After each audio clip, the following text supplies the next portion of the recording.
Welcome to The Reversion. I'm Anthony Westgate, and I appreciate you all being here, joining me on a Friday evening. You could be doing a numerous amount of things on a Friday night, and yet you chose to be here viewing this stream, so I thank you. I appreciate you being here, and thank you to all the recent supporters on both Substack and YouTube. We are streaming live on Substack this evening, so if you are joined over on Substack, you may want to get in on the YouTube chat. That's where things are happening. So thank you all for being here. We're going to be covering a topic that I guess I've become somewhat known for, the esoteric influence of not just the Protestant Reformation, but this has been something that it made itself into Europe in the early modern period.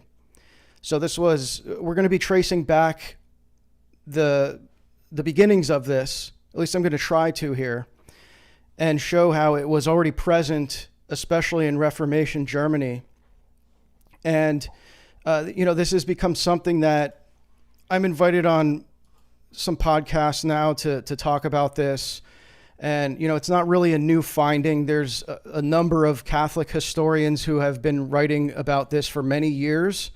I suppose it's a new thing maybe in the Orthodox online space, although I haven't found a lot of Orthodox resources on it. So I am in the process of working on publishing a book on this based on the 2 articles that I published recently. This was back in March, and I'll just share this here.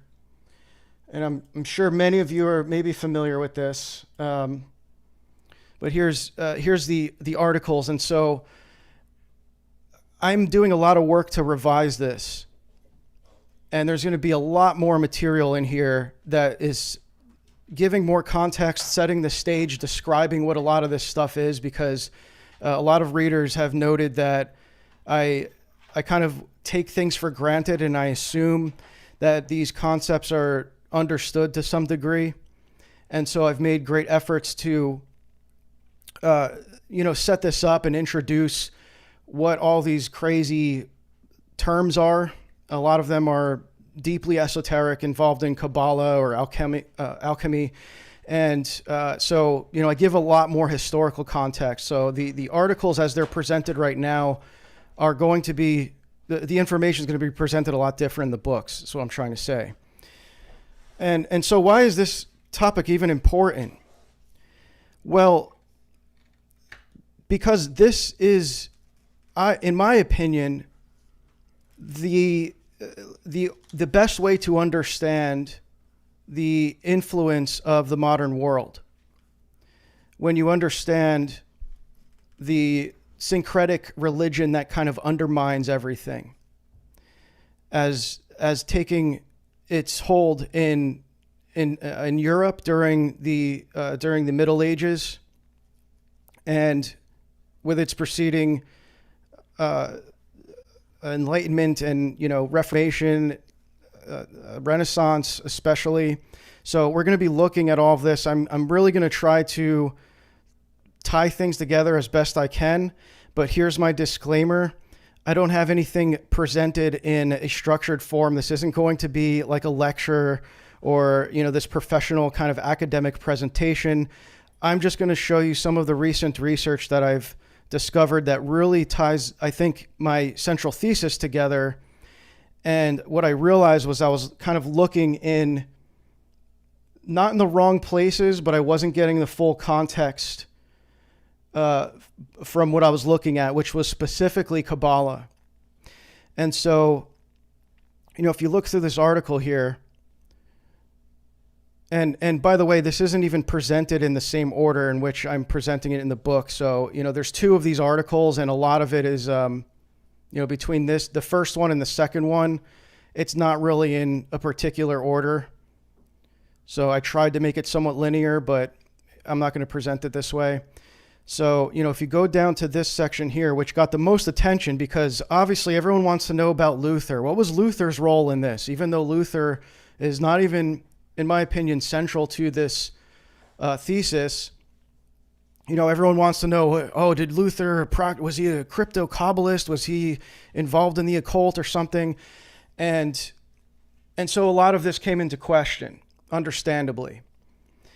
And what I found was I didn't really present this in a way that was I'm not going to say it was inaccurate, but I didn't present it in the best way I could have. So I'm doing a lot of revision on this part. So if you're particularly interested in this section on Luther, I would say you can check it out, but this is going to be presented differently. Some of the stuff like this we're going to get into tonight. This part especially, where he's talking about the science of alchemy. I like very well, he says, and then he goes on to describe it in this allegorical way to represent the Christian resurrection. And this is an indicator to what we're going to get into tonight. So, and I'm going to break this down for you guys. Don't worry. If you're not familiar with what alchemy is, we're going to go through that. And so, that's why this is important to understand that this is the underlying, what I consider the transformation into the new world that we live in now. It was almost like an alchemical transformation occurred at some point in the early modern period when all this stuff was introduced into Europe, and that set the precedence for the theology, the philosophy, the general kind of default religion almost to some degree of the modern world. And so, we're going to get into like, where did this come from? How did it end up? Gosh, I can't talk tonight. How did it end up there? And the way that I'm presenting this is just pretty free form. So, getting back to what I was saying, it's not going to be totally academic. This is the style that I do these streams on. So, if you want something more structured and academic, you're not going to get weekly live streams like this. So, I'm just going to share with you some of the sources that we'll be looking at tonight. So if we look over here, and I shared this on X and it got some interest and people were asking where to find these books. And the answer is you can find them online. I'm not going to tell you exactly where to go because that would be, I don't think I can do that on YouTube. But you can find them. If you're savvy enough, you can find these texts. If you wanted to buy the books, I hope you have a lot of money to spend on books because these are like $100 and up, these books for some reason. So the first one is we're going to look at, I think primarily we'll probably look at this one. It's called Spiritual Alchemy from Jakob Böhme to Marianne Atwood. And this one is really interesting because he breaks down what is alchemy and the influence that alchemy had on the Lutheran theology. Well, to be specific, what would be more accurately called heterodox Lutheran theology that emerged from Jakob Böhme in the late 16th century. So again, not directly tied to Luther, but we're going to look at how that transmission occurred through Luther. The other text is going to be Anna Zeigerlin and the Lion's Blood, Alchemy in the End Times in Reformation Germany. We'll be looking at that a little bit. And these, this is such kind of a small historical niche that a lot of these texts are kind of referencing each other. That's how I found them. So you'll see that there's a lot of the same threads that are running through all of them. The other one's going to be the Jewish alchemists. This is what ties together Kabbalah and alchemy. And the other one is going to be the sacrificial body and the day of doom, alchemy and apocalyptic discourse in the Protestant Reformation. So as you can see, this is just 4 of many texts that go into great detail on this topic. So the stuff is out there. I just wasn't looking in the right spot. And so this kind of is what led to this. I was doing more research and I discovered that I was looking at Kabbalah and not alchemy, and that's where the real transmission occurred, was through alchemy, which kind of merged into Kabbalah, because as we'll see, there's a lot of similar ideas, pretty much the same ideas. It's just that in Kabbalah they are through the lens of like Judaism, Jewish mysticism, but it's all the same kind of doctrines, and one of them being the merging of opposites, which is a common theme in the occult. So whether it's Hermeticism, alchemy, Kabbalah, you'll see the same theme of the unification of opposites. That's a very, very prominent theme. Why is my dog barking? My dog's just randomly barking. Okay. So let me check the chat here. What's going on in chat? Yeah, this is going to have some interesting chat tonight, I think. Yeah, and we're going to look into the Eucharist, baptism. This notion of rebirth is very prominent in what's called spiritual alchemy. So this is where the whole idea of the emphasis that Protestants developed on being born again, this inner transformation. We're going to be looking at how that derives from alchemy, specifically Jakob Böhme's alchemy, alchemical, this alchemical spiritism, this what Zuber calls spiritual alchemy. Give me 1 second, guys. I'm sorry. I don't know what my dog's going off about. Hang on. Hey! Come here. Come. Zoe.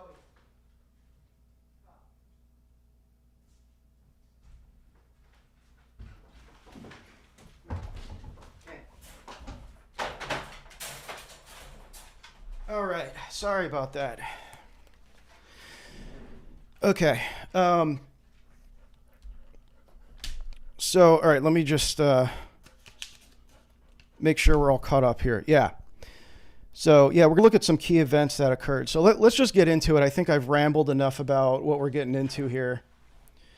And so let's start with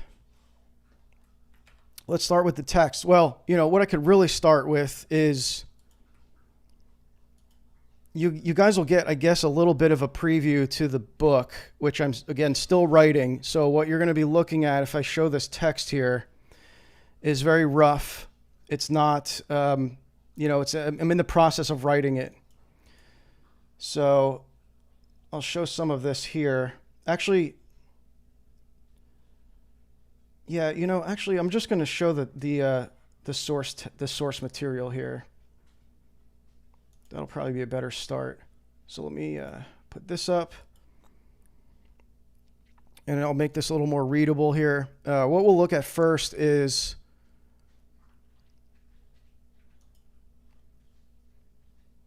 spiritual alchemy. And let me go up to the top here. So I took a lot of notes on this. I highlighted a bunch of the text, and the introduction is, I think, essential to understanding this topic. So this is the introduction of spiritual alchemy. And so basically in this, he's describing what is alchemy, because there's this kind of false dichotomy that involves alchemy where, and this even applies to the academic study of it, where what happened was there's this what's called this new historiography, which was primarily championed by, let me see here, where is it?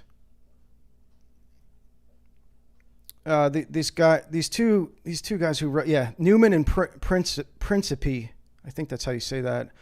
Newman and Princip, probably, who they developed this new historiography. I don't know if they were like the founders of it, but they basically did this kind of like crucial research to present this, what they call new historiography, which they argue that the the more esoteric and occult practice of alchemy was basically like not a real thing. Like it was just kind of a legend or a myth, and that the alchemists of the early modern Europe were just primarily doing laboratory style alchemy. And I think I'm summarizing that, as to the best of my understanding. But you can see here, early modern authors routinely use the term alchemy to refer to what would recognize as chemistry, and chemistry for what we would deem coincidentally alchemical, for example, the transmutation of metals. So yeah, it's this idea that, you can transmutate metals. The kind of the prime goal was always to transmutate metals into gold, to purify them. So there's this prominent theme of purification. And so, there's kind of this like material and spiritual approach to alchemy. And in this introduction, he's breaking down the two, the two approaches to this. So it says alchemy may sometimes look like science, but it is really psychology or religion. And this is argued by proponents of I don't know if they call it the old historiography, but basically how it was always thought of is that the two are inseparable until this new historiography came about. And so the author here in the introduction describes it as there's this ongoing tug of war match between scholars on either side. And this is where the false dichotomy comes in. So you have one side that's trying to pull the other towards the new historiography, where it's like alchemy is just this laboratory practice. It's like this proto-chemistry. It's just scientific.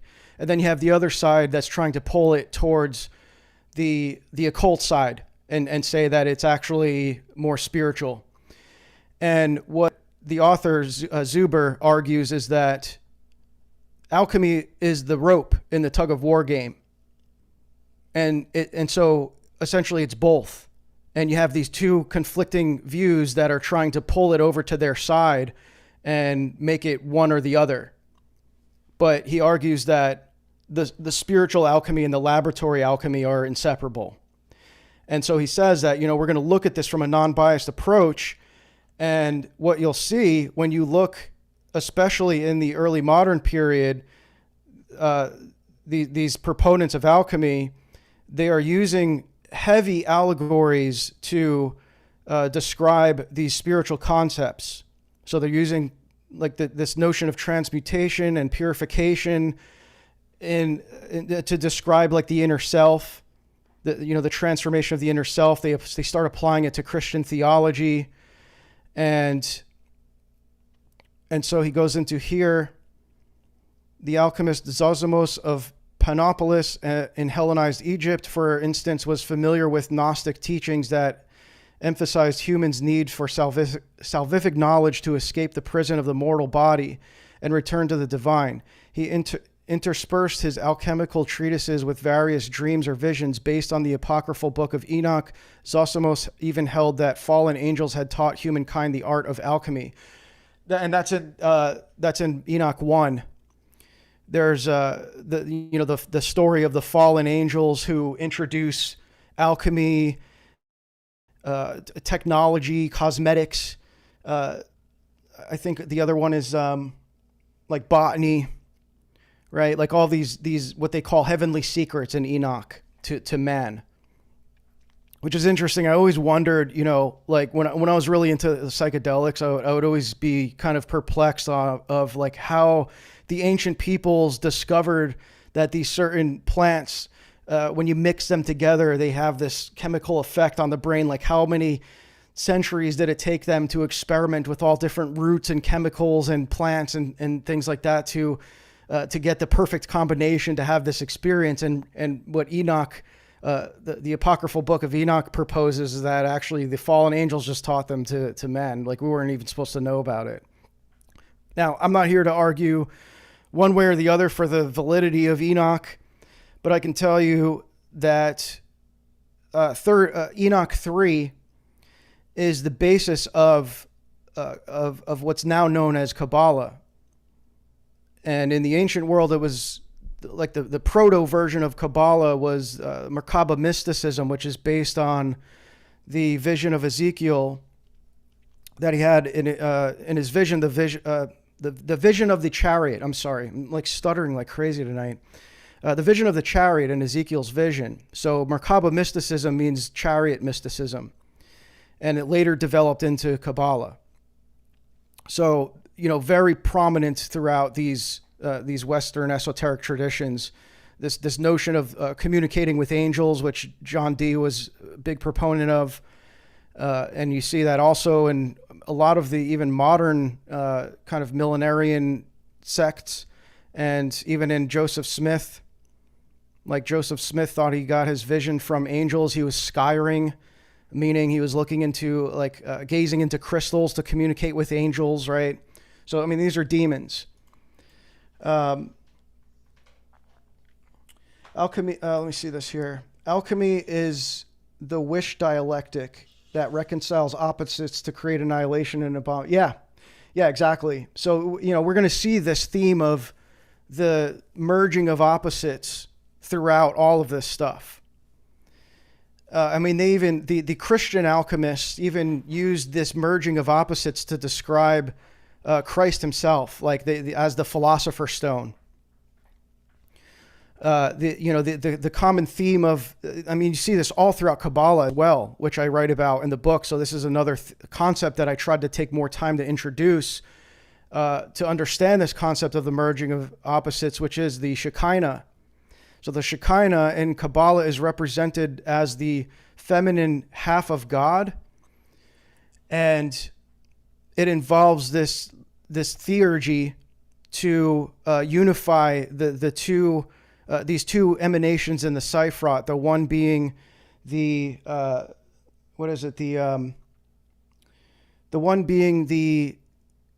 Yesod, and the other is Malkut. So one represents the male and one represents the female, and so they merge together, and this is what reunifies the Shekinah.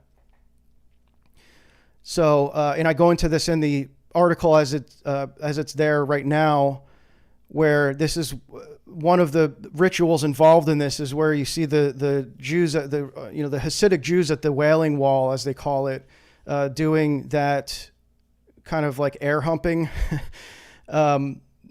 During their prayers, and that is they literally believe that they are mystically copulating with the Shekinah to reunify it. So another prominent theme is this like kind of theurgic ritual that's involved. This all involves like this is why alchemy is inseparable from the material and the spiritual aspect, because it is taking the material properties of transmutation and applying that to the spiritual, and the theurgy comes in where it takes the spiritual and the material, and it kind of has its own merging of opposites. So, and by the way, I'm sorry, I'm not really, I don't think I'm going to be super on top of chat tonight, just because I'm like reading this text. So best way to get your comments or questions in is through a super chat, or the other ways that you can find in the description to donate, Streamlabs, and there's a crypto link too if you're a crypto guy, you want to donate some crypto. I know it's price has been going up today, so if you're whatever you're into, but that'll be the best way to get your comments read. So getting back to this, that hope that describes alchemy, right? Like in a nutshell. The earliest known German work of alchemy is the Liber Trinitatis, the Book of the Trinity, composed in the late 1410s. So again, 100 years before the Reformation, this was already present in Germany. Details extend analogies between Jesus Christ and the Philosopher's Stone. There you go. So it was, again, 100 years before Luther's Reformation. And it became even more widespread throughout that century. And so this stuff came from, I don't know if he goes into it here. There's another book. Is it this one? trying to remember which book it is. But and there's going to be a lot of this tonight because I just forget like where all these sources are. I think we'll use this one as the primary, but just off the top of my head, this stuff basically came from the Muslims. So it was transmitted through, through the Arab cultures that adopted alchemy, and I've even spoken to someone who was telling me that it was there was a practice of alchemy in the Byzantine Empire, although I don't think it was necessarily like supported by the church in any way, but at some point during if I'm getting this right, again, this is off the top of my head, I think it involved the sack of Constantinople, which led to a lot of the dissemination of these kind of hermetic and occult texts like that spread throughout Europe. Later, the Medici banking family, which was like basically the Rothschilds of the Renaissance, they actually funded the Renaissance. That they did a lot of the distribution of these texts as well. So this stuff made its way into Rome.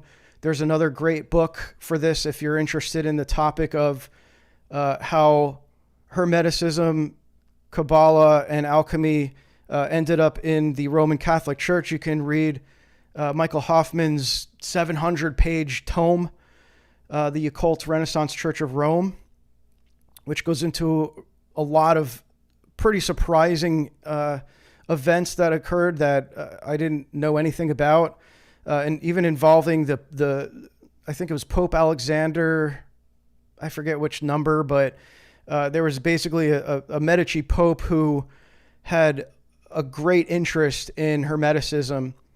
And you can see to this day, I don't know if he shows it in this book.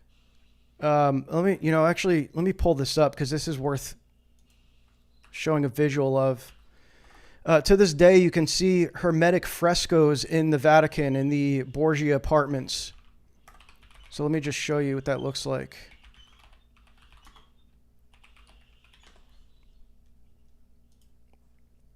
Yep, here it is. Okay.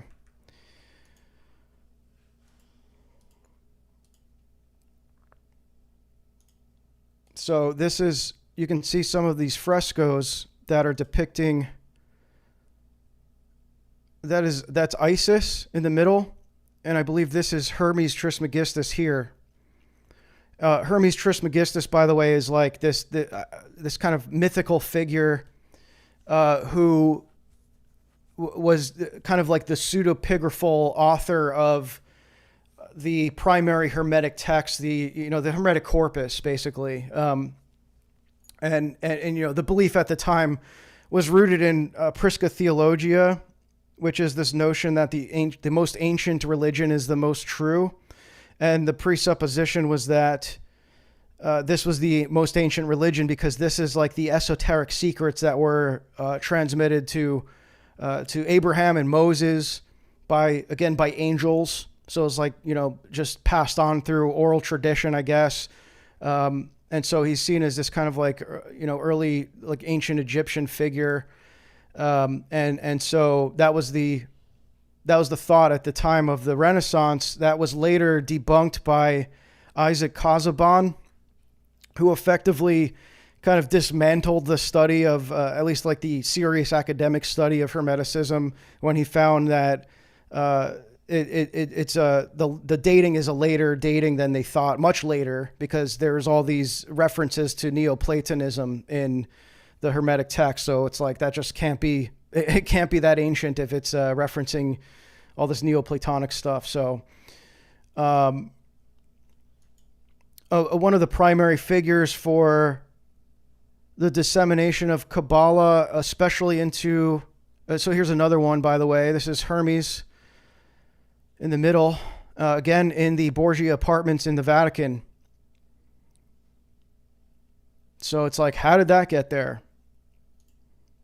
And so, you have the two primary figures during the Renaissance were Pico della Mirandola and Johannes Reuchlin. There was others like Ficino Ficino, I believe, was the teacher of Pico.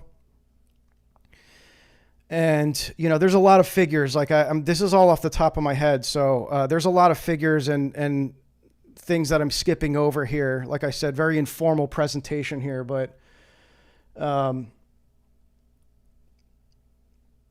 just reading the chat.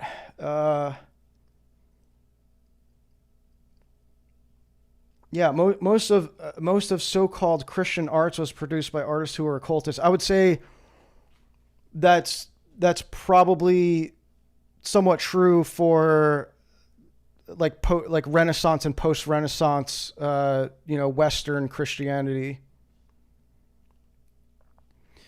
I wouldn't say all, but because you're talking like the Byzantine icons, like the church tradition, the 2,000-year tradition of iconography. That's certainly not an occult depiction of anything, but.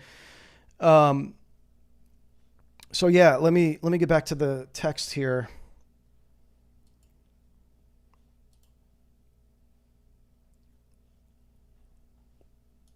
Where are we? Okay.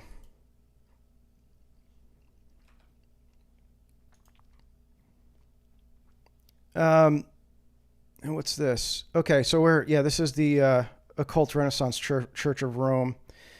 And like I said, we're just going to be jumping around here. I don't have anything like particularly structured. But I do want to spend some time going over like how this ended up in Reformation Germany. So we already saw here that he's giving an example of how alchemy is inseparable, both the laboratory and spiritual form of alchemy. And the examples he's giving is looking at the earliest known text that appeared in Europe, the alchemical text that we see in the early modern era. So, 1410s, there you go. And so what he calls spiritual alchemy, he's defining it here. He's saying like he's talking about this religious form of alchemy. Despite the problems of spiritual alchemy and the various alternative scholars have proposed, I argue that there is no better term suited for the phenomenon investigated in this book. So again, he's taking this non-biased approach. He's trying to look at it through this just strictly historical lens. How did the alchemists of the early modern era describe alchemy? And it's undeniable that there was a strong allegorical use of it, in some cases purely allegorical, where you have like Jakob Böhme, for example. I don't even think he was involved in the laboratory version of alchemy, and yet he became one of the most influential, if not the most influential, Christian alchemists of the early modern period. He kind of coined what is known historically as Christian theosophy. This obviously predates Blavatskyan theosophy, and so he was not a laboratory alchemist. He was just using allegories to describe how these divine mysteries occurred by using alchemical texts, by drawing from these hermetic, kabbalistic and alchemical texts. And, a large reason why, and I would say the primary reason this even happened in the first place, was because you had such a disconnect with the Protestants and to some degree the Roman Catholics from the Eastern mystical understanding of Christianity. So because the ancient Christianity, as we know as orthodoxy, how it defines Christianity as mystical, as like having these mysteries that we cannot explain rationally, such as the essence energy distinction, right? A number of these, right? Like this is why we don't have a description for what occurs when the Eucharist transforms into the into the Eucharist. I guess the bread and the wine transform into the body and blood of Christ. We don't have this doctrine of transubstantiation. So similar to how the Catholics kind of developed this like rationalistic approach to describing this, the Protestants were using, and to some degree some of the Catholics were using these alchemical texts to describe these divine mysteries and how they occurred, right? And so another big reason is they had this disconnect from the sacraments. So, and we're going to go into that. He covers that in this book, I think, pretty soon here.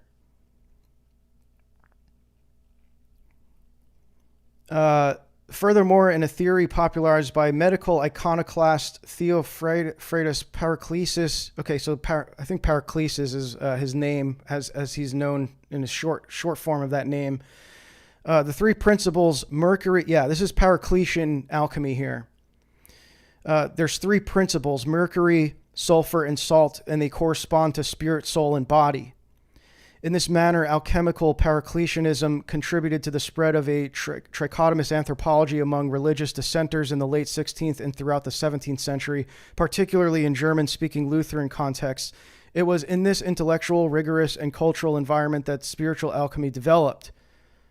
On the trichotomous view, spirit could refer to the divine spark. Okay, divine spark is another prominent like doctrine in Kabbalah as well. So this is where you'll see all this stuff is the same thing that we're talking about here. It's just like the Jewish mystical version or the more Neoplatonic Hermetic version, right? But it's kind of the same stuff, and you even see the same terms emerge, right? So divine spark is one of them. And this is either pre-existent within a human being and awaiting activation or implanted through rebirth. And by the way, I guess I'll just switch over to this now. But in here, this is in the Jewish Alchemist, it's called. He describes that exact correlation. So he says here, in the 14th century, when the Kabbalah emerged as a powerful factor in Jewish religious life, alchemy had been entrenched in the Muslim world for centuries. So there you go. And could look back upon a history of several generations in Christian Europe. The Jews who then, the Jews at the time were actively involved with secular culture, primarily in the Muslim countries, participated, as could be expected, in the alchemical work practiced there, and translated into Hebrew several alchemical treatises, which were either written originally in Arabic or were Arabic reworkings of the Greek originals. In some cases, the treatises survived only in their Hebrew versions, so that occasionally, at least, the Jewish alchemist saved originally non-Jewish alchemical writings for posterity. And so here, okay, this is what I was looking for. Where the alchemist spoke of the gradual transformation of the metals in the bosom of the earth, until, in the course of time, they matured and reached the ripe stage of the perfect metal gold, the Kabbalists understood this to be a great mystery, a hidden process taking place under the influence of mysterious supernatural powers. When the alchemist spoke of gold as sun and silver as moon, okay, so there's the opposing forces. So this ties into Hermeticism, strong emphasis on the sun and moon. This also, by the way, played a huge role in modern cosmology and the development of the Copernican model of cosmology, which I've written an article about.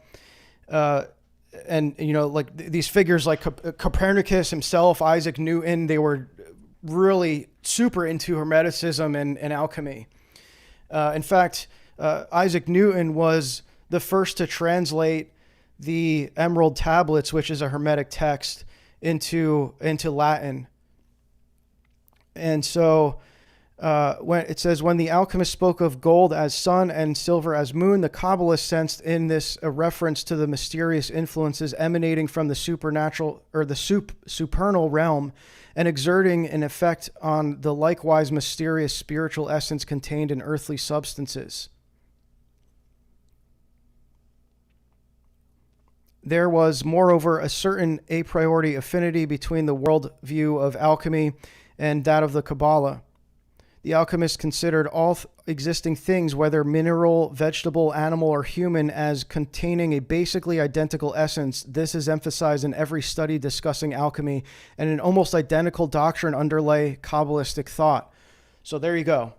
It right there, it's like identical to Kabbalah.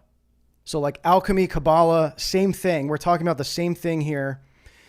And, it's just that I would say, Kabbalah has within it a revolutionary goal, which is to repair the world through this alchemical transmutation that is both spiritual and material. So this transforming of the world, and in many cases, the repair. So this involves tikkun olam, which means that the repair of the world. And in many cases, it's the repair of God himself, because it involves like humans through theurgic action, basically fixing the mistake. I'm using mistake in quotations that God made upon creation, which is that these vessels could not contain. These vessels of creation could not contain the light that God emanated in the creation process, and so they shattered. And that's where the divine sparks come in. So like it just the vessel shattered, and then in Kabbalah it's like our job through theurgy to reunify the shattered vessels. So again, I go into, I'm not describing this very eloquently, I realize that, but I go into great detail in the book to introduce Kabbalah, and then that actually I think gives a good framework to understand alchemy. So you don't have to do a whole lot of explanation of alchemical philosophy, because it's kind of, again, the same thing.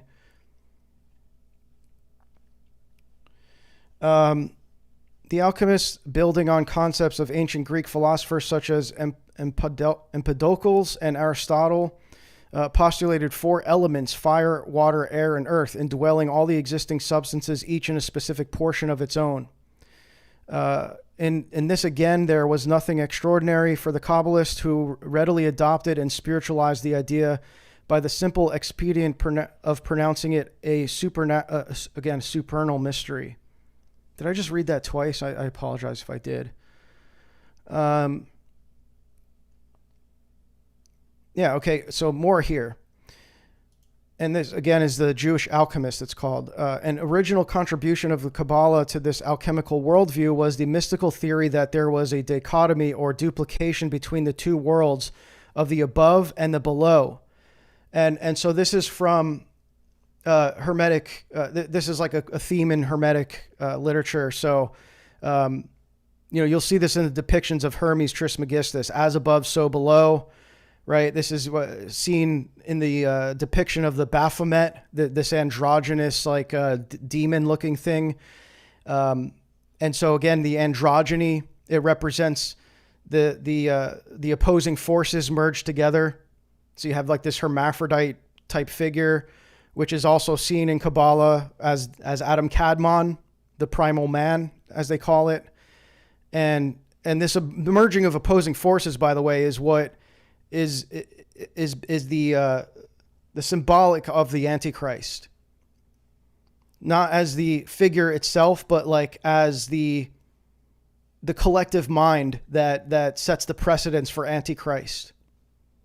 And maybe even the Antichrist himself to some degree, but I don't, I wouldn't be able to make a strong case for that. And so this as above, so below, that there were mutual influences emanating from each of the two.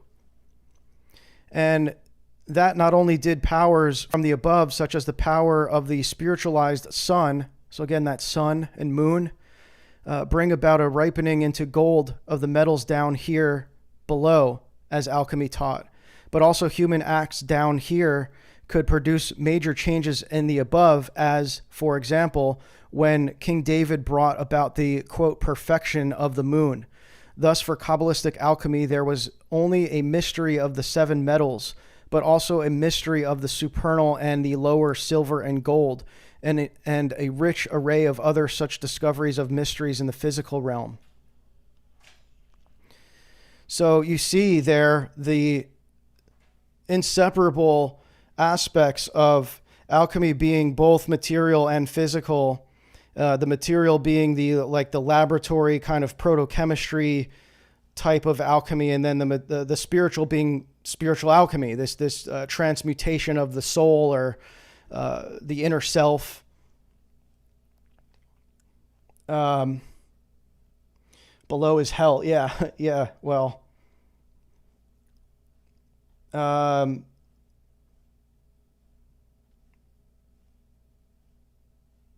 it's easier. Yeah, thank you for saying that, William. It's easier to sometimes write these things out very understand. Yeah. Yeah. Well, it's not that easy to write it, but it's easier to communicate to people if it's written, because you have more time to kind of parse out how you're going to even present it. The way that I'm doing it right now, I hope it's not too confusing, but this is kind of off the top of my head. And like I said, I'm just kind of bouncing around the source material here. And by the way, I just stumbled upon this stuff within the past week. So it's still new to me, although it's somewhat fresh on my mind. But, this is the nature of these streams. Again, I just kind of open this up to a more live, informal exploration of what I'm researching behind the scenes for my work. So that's kind of the presentation there. Do what you want with that. And don't worry if you're tuned in here and you're like, I just want to know about Luther and the Reformation and how did this end up in Protestantism. We're going to get to that. It's important to know these themes and how they relate to these occult practices, and then it'll make more sense once we get there. And so again, the importance of understanding this, I do want to give a disclaimer here that I am not encouraging that you guys take this deep dive into this stuff, because it's very not only distracting and not really edifying. You should be reading spiritual works over this nonsense. I wouldn't encourage you to take a deep dive into this stuff. There's plenty of material that can just explain it much better than I am if you do want to learn about it. But I would only try to learn about this in the way that I said, which is that this is what, makes sense of this remystification of these Christian practices in the West that are totally separated from the mystagogy of the Orthodox Church, of the fathers. And so this is the reason we're looking into this is this is how they remystified Christian theology. It makes a lot of sense out of things. How they basically use this stuff as an ad hoc rescue to having no, sacraments. They just kind of reorganize, or they reframed the sacraments with this stuff. So we're gonna get into that. So let me actually go back to, because I don't think I have a whole lot of other notes here yet. I didn't read this whole thing yet. And this is inverted colors, by the way. So, so I don't have much here that I can really disseminate here, but let's go back over to spiritual alchemy.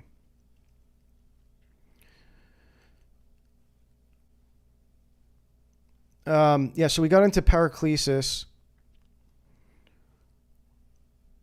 From the perspective of the latter, and that is Lutheran theology, the crux was that this third part of humans, and so he's talking again here, as a refresher of the Paracletian alchemy, which is that, where was it? He used the metals to describe, is it here? Yeah. Mercury, sulfur, and salt to correspond with spirit, soul, and body. So it's saying this third part, which is the body? Yeah, the third part, which is the body, or salt,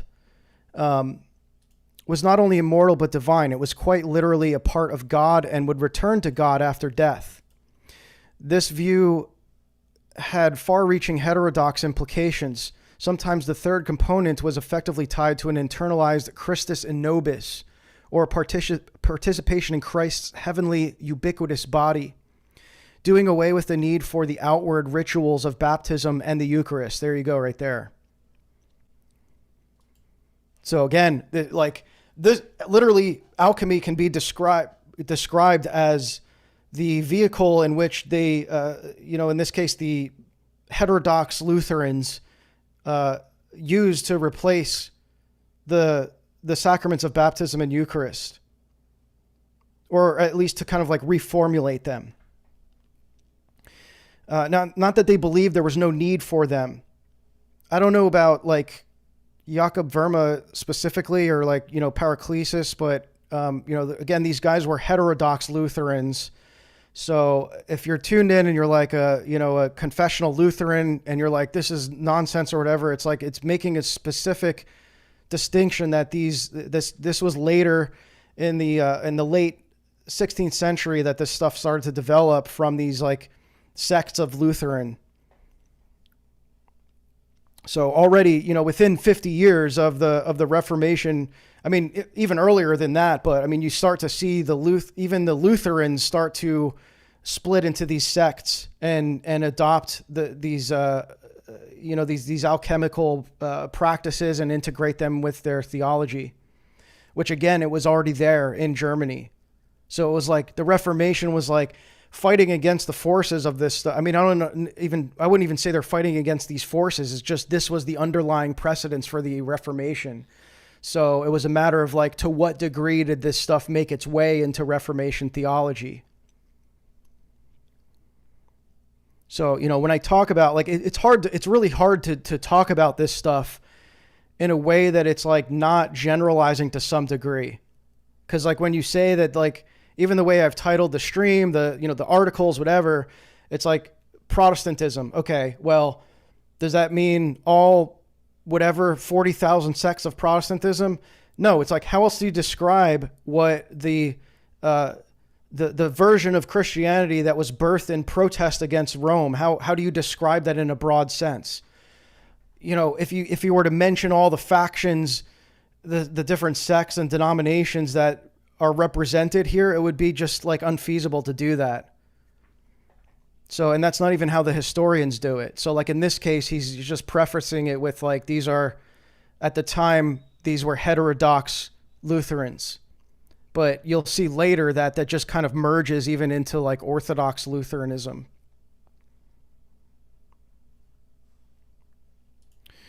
Indeed, in the late 17th century, Lutheran heresy hunter Ergut Daniel Kohlberg described the delusion of the three substantial parts of man as the foundational error of Platonic Hermetic Christianity from which all other heresies flowed. Yeah, so like that's alluding to what I was just saying. Like you just see that this stuff kind of just started to splinter just like all the Protestant sects did, and it just made their way into it. And it's, I think, probably impossible to measure the different degrees and influence. And so he says, I define the spiritual alchemy investigated here as the practical pursuit of the inward but real bodily transmutation. This transmutation amounted to the reversal of the fall and its consequences. So almost like the Protestant version of theosis. Furthermore, it prepared the faithful for the resurrection of the dead at the last judgment. This spiritual alchemy is thus closely connected to the idea of spiritual rebirth, which it helped shaped and by which it was shaped in turn. And now we get into Jakob Böhme. He drew on his theosophy. There are three key elements of this alchemy. First, there is a three-way lapis Christus in nobis analogy between the philosopher's stone, Christ incarnate, and the believer who mystically identifies with Christ. Okay, and you see this stuff. Now we're getting into these themes where you see this stuff even in present day evangelical theology. Second, there is a physical process towards restoring the prelapsarian body characterized as subtle or spiritual in preparation for a life in heaven. And now we get into Luther. The reformer Martin Luther himself has praised alchemy as a visible demonstration of this article of faith, and a court alchemist's obituary explicitly called it spiritual alchemy around 1660. Now, I'm going to go over to my article because this is where I have this excerpt.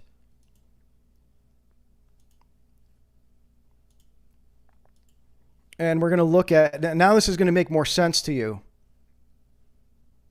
So if we look at this excerpt this is from Luther's Table Talk. And now this was partly why I included a screenshot here, even though I quote it right here, is just because like I was just, trying to show that like, look, this is the text I got it from in case you think I'm making this up, even though I cited it. This is the text I got it from. It's Luther's Table Talk. And it says here, "The science of alchemy I like very well, and indeed 'tis the philosophy of the ancients." So there you see that notion of Prisca Theologia. "I like it not only for the profits it brings in melting metals, in decocting, preparing, extracting, and distilling herbs and roots." So there he's talking about, now you're going to see this distinction even in Luther's own words. You're going to see this, this correlation between spiritual and laboratory alchemy. He says, "I also like it for the sake of the allegory and secret signification, which is exceedingly fine, touching the resurrection of the dead at the last day." So there's that notion of preparation for the last day through this internal, resurrection of, internal kind of like transmutation. And so I say here that, this, I think I'm keeping this part in. So I'm talking about how sola scriptura itself implies the Kabbalistic notion that the scriptures are alchemically encoded with mystical wisdom, which can only be decoded by the individual interpreter acting as the key to unlock their true meaning. And this idea is actually supported by a current, very prominent Kabbalist philosopher, Moshe Idol, who says that the Kabbalah are he describes Kabbalah as the keys sacrosanct even in the eyes of the Jew that could unlock the gates of the mysteries of the scripture, demonstrating Christian truths with Jewish rules. And then I think I say even here, I kind of skipped forward a bit, but like you can see here, Luther, I tried to be fair to Luther here. And I think I'm going to be even more fair to him when I revise this. And actually, Michael Hoffman in the Occult Renaissance Church of Rome, I found he was very sympathetic towards the reformers. And he made it very clear that the reformers made great efforts, all three of them made great efforts to, oppose all this Jewish mysticism and the Judaizing of these rabbis that were doing the Old Testament translation work. And he said that they made efforts to, consult Hebrew scholars that were not influenced by rabbis. Now, I don't think that's totally true. And I won't go into like depth on why. If you want to know, I can tell you, but, I'll get a little bit sidetracked. But, I maintain that there was still, whether it be secondhand, like indirect kind of influence or a direct influence, there was some influence of rabbinical, Kabbalistic thought that made its way into these translations of the Old Testament. And I would say the most obvious one being that they were drawing from the Masoretic text, which was kind of by default Judaized to some degree. And E. Michael Jones makes that same argument. He said that, kind of like despite all of that, by default, Luther was Judaizing just by drawing from the Masoretic text. Like the texts themselves were Judaized already. Whether you're using consulting a rabbi or a Christian or whatever to do the translation work.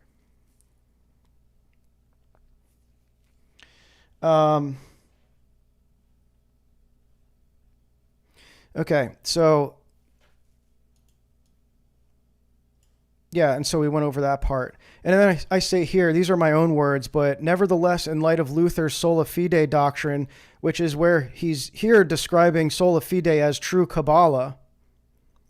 Okay, and again, Luther wasn't a Kabbalist. I don't argue that he was. I wouldn't argue that. I don't think there's a strong case for it.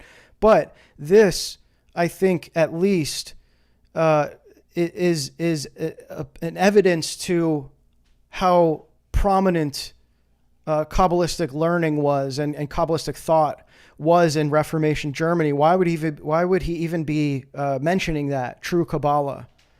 So that just indicates that there's an understanding of what that even means. Because he's writing to Christians. This is a commentary on, I think, on Galatians. So why are you talking about Kabbalah in a commentary on Galatians that is meant for Christians? So that alludes to the prominence of Christian Kabbalah in Reformation Germany. And so I'm saying that in light of Luther's sola fide doctrine, it's interesting to see how over time it developed into a kind of Kabbalistic ritual magic among modern evangelicals to make a mere profession of faith and be saved, as if the words themselves contained an inherent mystical power to regenerate the individual by simply speaking them. Now, I think I would even kind of rephrase this to say something more along the lines of what Zuber's saying here, what he's talking about. That kind of so this is why this is such a revelation to me, because, I drew these conclusions from just looking at Kabbalah. And again, the kind of missing piece that I didn't have there was that it was actually mostly alchemical. And so I would probably rephrase that to kind of say what he's saying here, this notion of Christus in nobis, right? This inner transformation, this transmutation amounted to the reversal of the fall, right? So again, the word transmutation there being an alchemical transformation, the purification of metals into gold, right?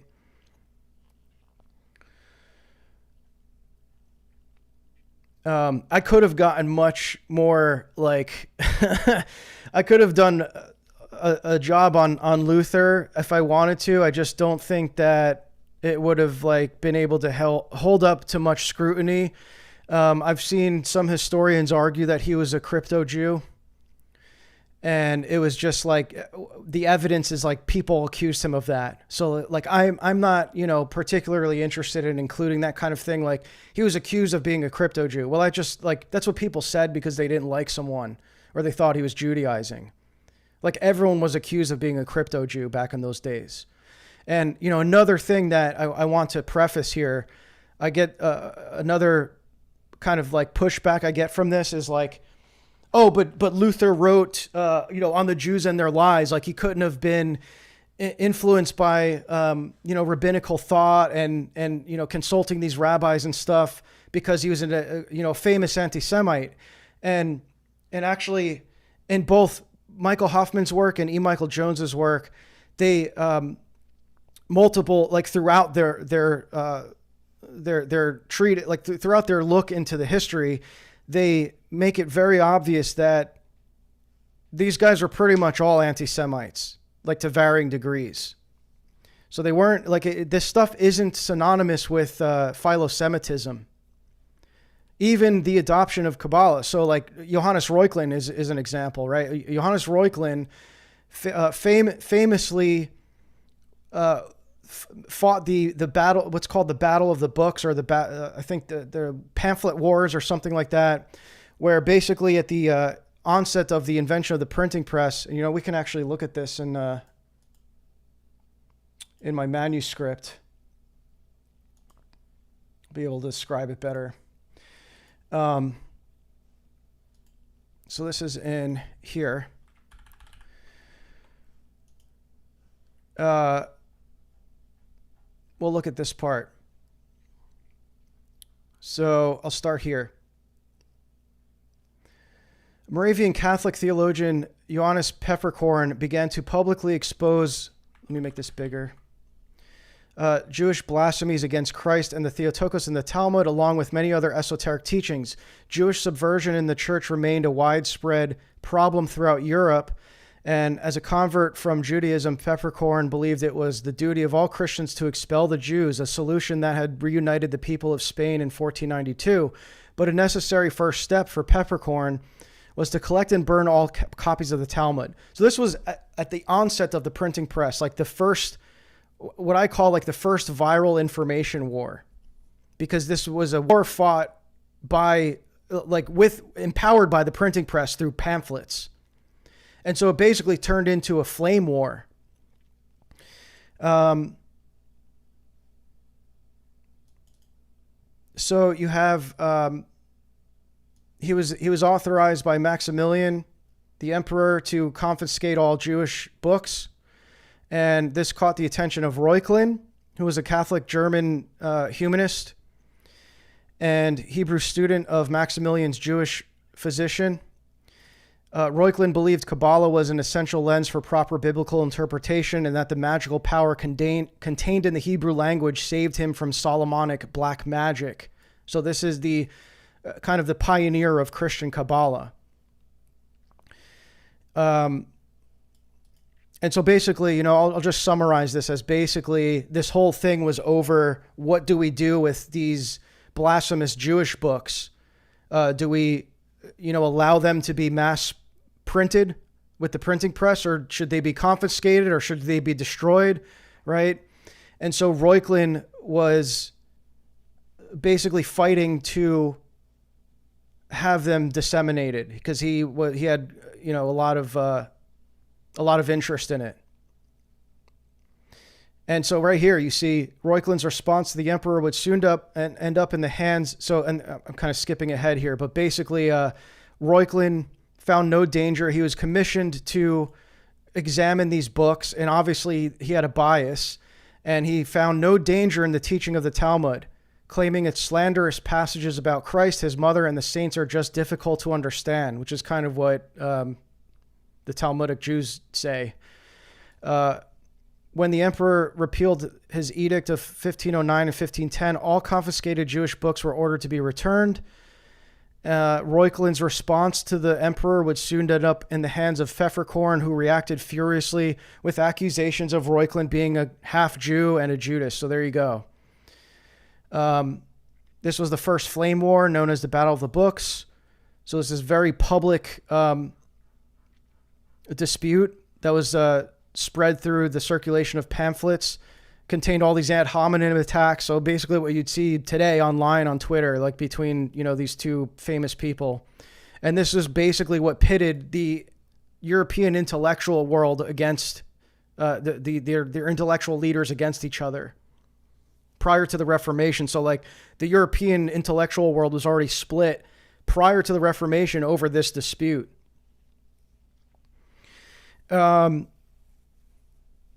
So yeah, all that to say, I won't get all into this part here, but all that to say, these attacks leveraged against these people of being crypto Jews or half Jews, that indicates that they were certainly not philo-Semitic.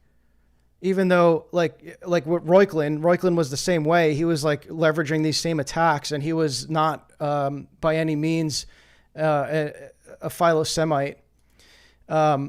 And here he was like basically fighting to get these blasphemous Jewish texts back in the hands of the Jews, even though he wasn't a philo-Semite. So I wanted to make that distinction, that just because somebody finds a great interest in Kabbalah, Christian Kabbalah, and historically speaking, it doesn't indicate that they were philo-Semites. So, because that's something that I hear commonly, like that's like the initial thought everyone has when they hear this stuff about Luther. They're like, that's impossible. He wrote that famous book that most people haven't even read. They know the title to it, but they haven't actually read that book. Which, by the way, he wrote towards the end of his life. I think it was the second last book that he ever published. And he wrote it after he had spent his entire life trying to proselytize the Jews and grew frustrated with them. which actually is very, a very common theme that you see with these Christian Kabbalists, and even later in the founding of America with these figures like Ezra Stiles and Judah Monis, who were very, and the Puritans before them in England. You see these guys like they really found great interest in using Kabbalah to proselytize Jews, to like show them like, oh look, all these mysteries in the Kabbalah, they only make sense when you interpret them with the New Testament or with the Old Testament as well. So they were like using Kabbalah to describe the Trinity and stuff like that, and like the dual nature of Christ, all this crazy nonsense. So again, this is what happens when you break off from the teachings of the church, the mind of the church, the understanding of theology from the Orthodox perspective. All right, so let me go back to the reading here. I don't even have like a particular point I was thinking of ending this, but I think, let me know in chat. Are you guys like following along here? Or is this kind of too out there? Like, I hope I'm presenting this okay so that you're able to follow.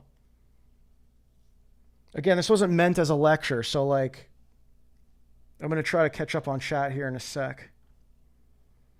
Where are we?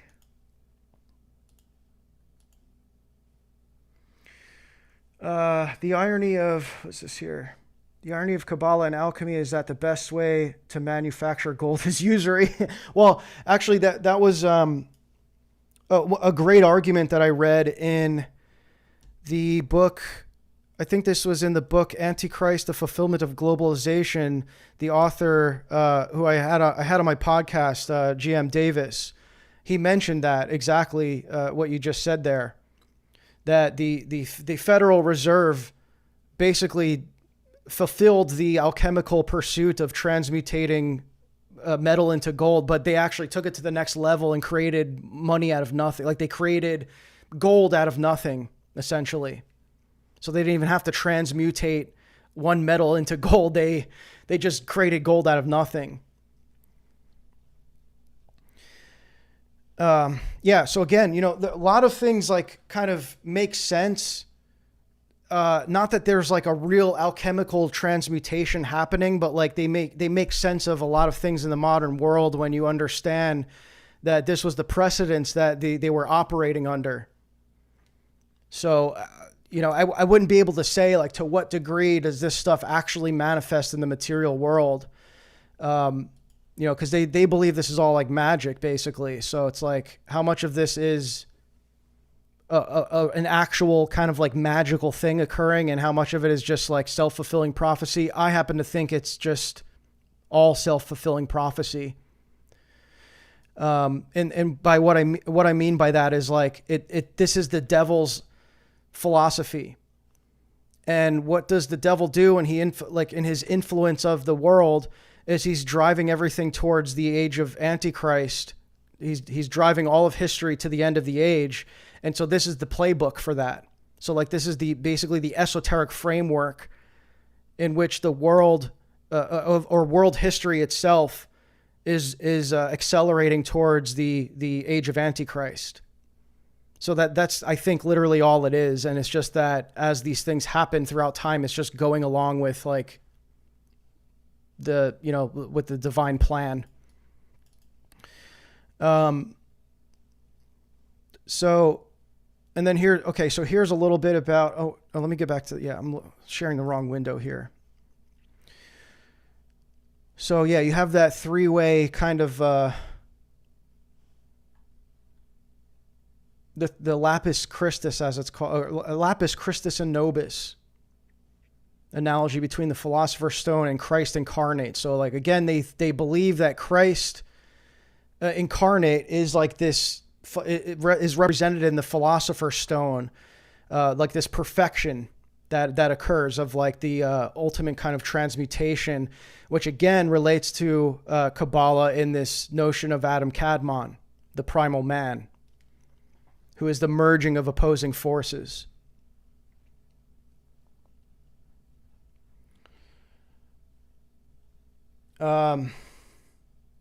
Everything makes sense. Oh, hey, what's up, Luigi? I'm enjoying it. Okay, good.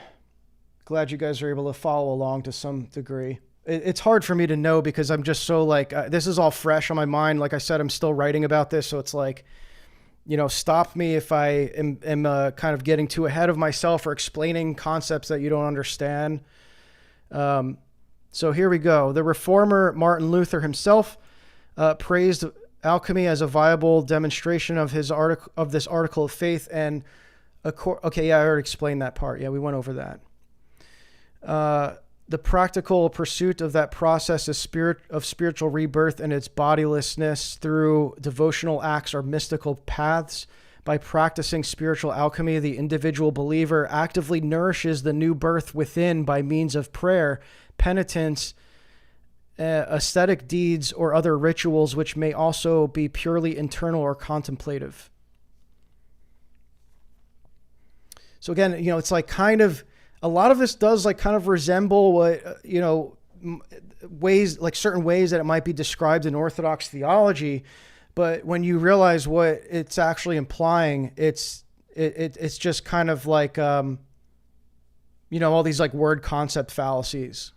Like it's using similar words, but they mean different things in this context. In a way, then, spiritual alchemy is a peculiar form of Protestant mysticism.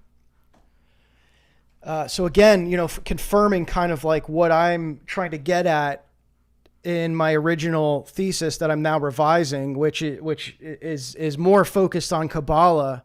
And so this is why this has become this new rabbit hole that I'm going down, because it's really contextualized in alchemy. So, because it's like it's basically like what I was saying, like it's Protestants redivinizing their theology that lacks mysticism, and so they redivinize it with this new alchemical mysticism. Contrary to a widespread perception, there is nothing that should cause us to view this term as self-contradictory. In fact, mysticism had a rich and largely positive reception within early Protestantism.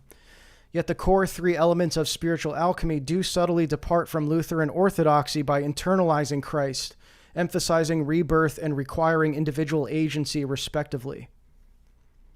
So now we get into Jakob Böhme, who really like talk about this kind of alchemical transmutation that happened within Protestant theology. This is where you really start to see it take root.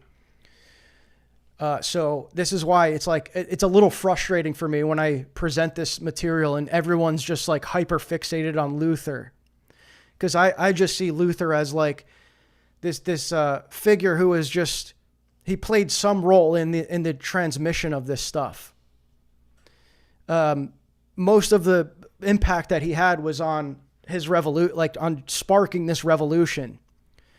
But this alchemical and kabbalistic influence remained as a thread that was or rather a root that was planted, a seed that was planted in the early modern period, and just remained as a root that went through the preceding revolutions, and because it was already present and prominent in Germany at the time, it just was was already kind of to some degree transferred through the Reformation.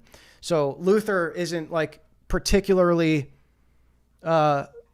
important, I don't think, in this regard.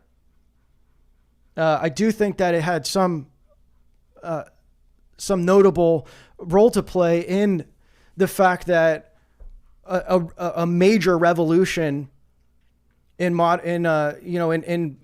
the West, like probably the most major revolution, and actually what I argue is the longest ongoing revolution because it's a 500-year process, that emerged from this alchemical kind of integration and syncretism. So I do think that played a big role in it. And so whether or not Luther had as much of a kind of alchemical influence as someone like Jakob Böhme. Like, it doesn't matter, because, I mean, we just saw that he did have a love for alchemy, and he's talking about the spiritual form of alchemy. So Böhme and his later disciples believed that that actual bodily changes, albeit not subject to the ordinary laws of physics or conventionally measurable, were taking place within them as they pursued the spiritual alchemy of rebirth and its processes. Instead, the spiritual alchemy came to be viewed as literally describing the physical transfiguration of the human body through rebirth in this life, culminating in resurrection at the Last Judgment. So there you see, like, the merging of opposing forces, the material and spiritual, happening from an inner transformation, this physical transfiguration of the human body through a spiritual rebirth that happens from within. And this is, thus the emphasis on born again, on being born again. Not that that's unbiblical. Obviously, that derives from the words of Christ, that you must be born again. But it took on this new context in Protestant theology, and it became emphasized as like the primary mode of this transformational process of salvation, is to just be born again. And that this kind of language and this emphasis you don't see in the fathers, or any of the saints or Orthodox theologians leading up to the Reformation. You don't really see, not that you don't see them talk about being born again and the process of theosis, but the specifically this big emphasis on, like, just be born again, bro. What do you have to do to be saved? Oh, just be born again. And that's kind of implying this inner transformation that occurs.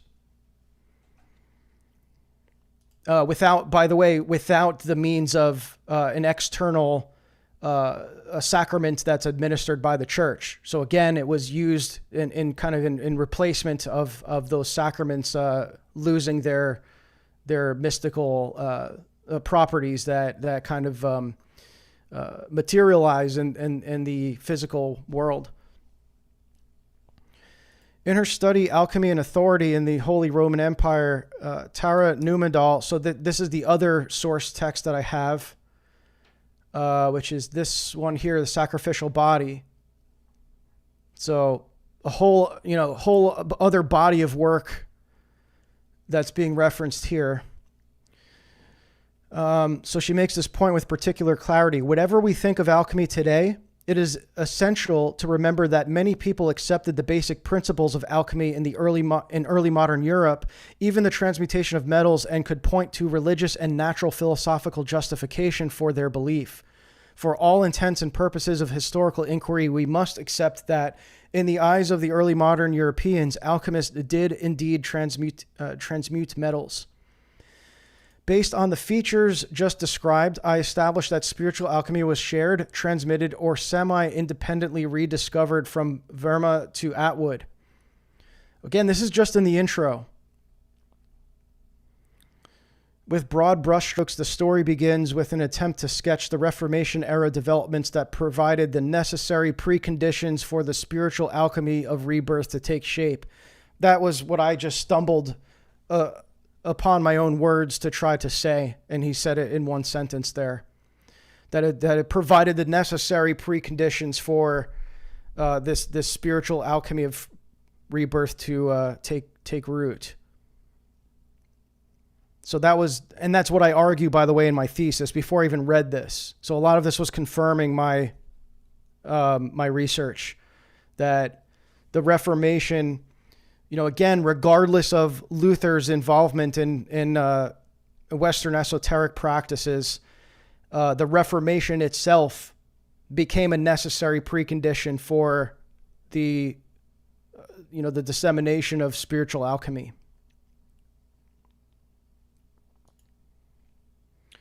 Let me just scroll up on chat here again. If you're joining us over on Substack, the chat is really going on YouTube. So if you wanted to join some ongoing live discussion that's occurring, you can pop over to YouTube.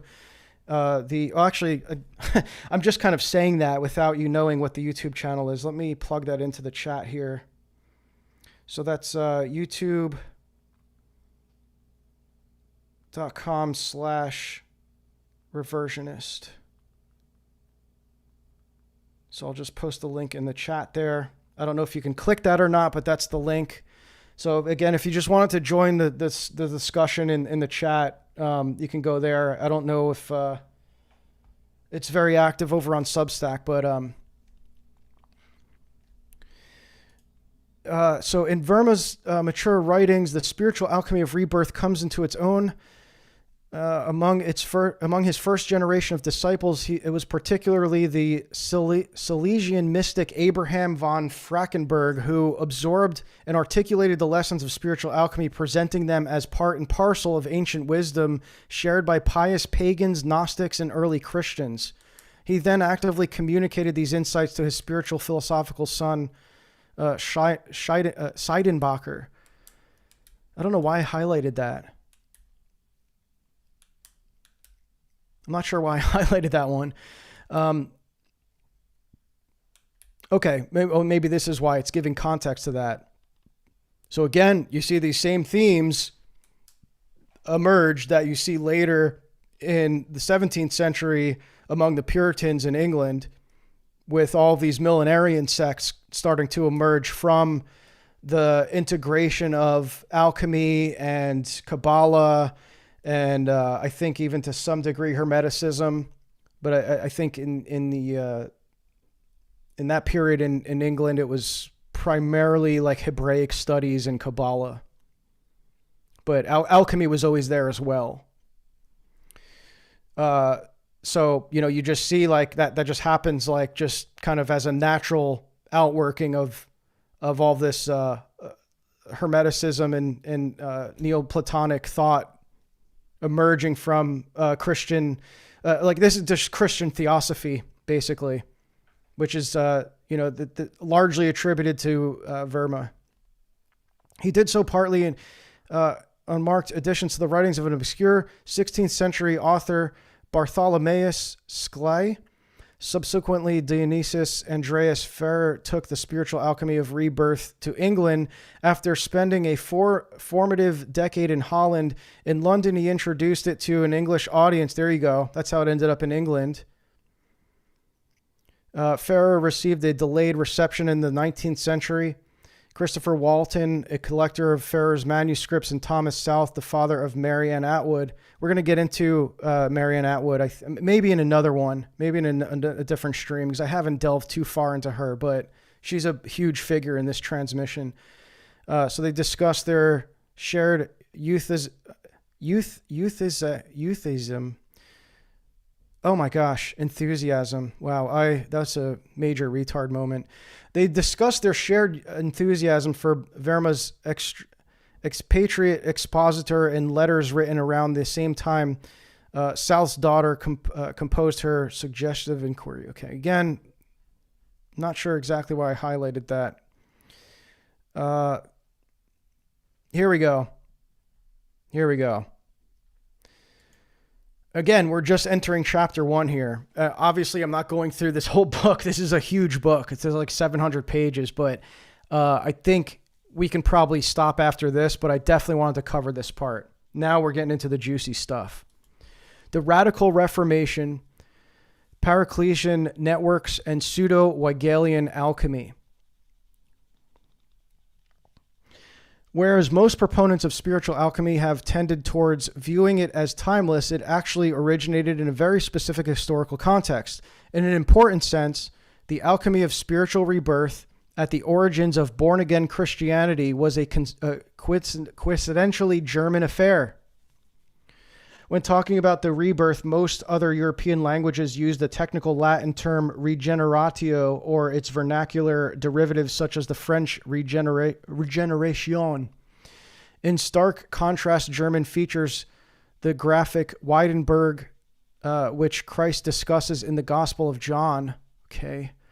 References to rebirth occur in the writings of late medieval German mystics, yet they only play a marginal role. Only during the late 16th century, when Weidenbert really came into his own and emerged as something distinct from baptism. Around that time, the German-speaking world witnessed the confluence of two important currents: the older one of German mysticism from Meister Eckhart onwards, and the more recent development of alchemical Paracelsianism.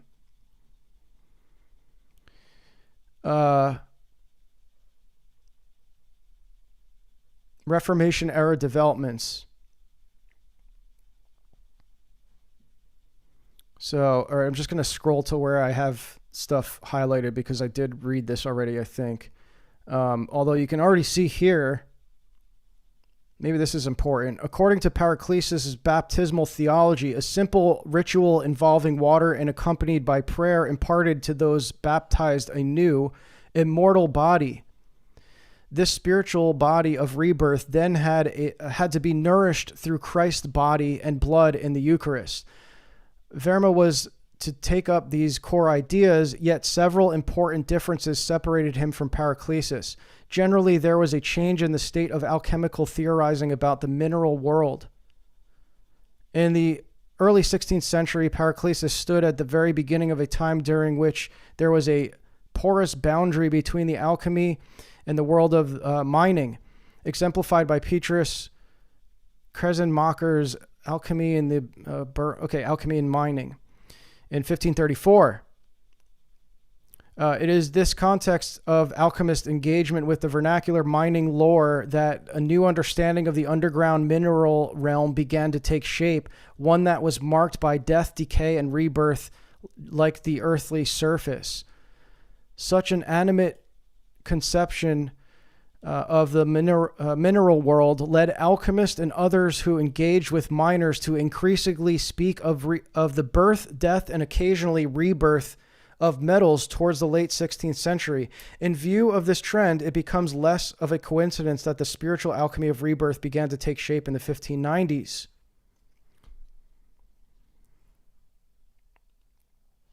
First and foremost, Paracelsus himself hardly ever used the vocabulary of alchemy to describe his theology of the immortal body that was acquired through baptism. So, basically not even using alchemical terms and just applying alchemical thought to his theology. So that's what I mean, guys. Like when we look at this stuff, and there might be parts where it sounds like, oh, that sounds similar to like the Orthodox view.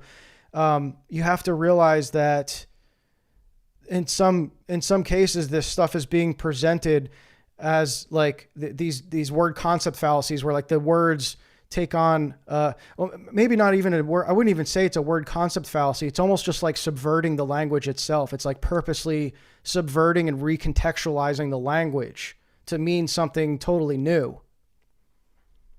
So not as much like a fallacy, but it's actually like an intentional subversive thing that's going on here. So that's why, like, when you read this stuff, like, don't look at it and be like, oh, this guy seems like he was on the right track. Like, I mean, maybe to some extent, but we don't know because they're using completely new language. It might look somewhat familiar, but they're understanding this stuff in a totally new framework.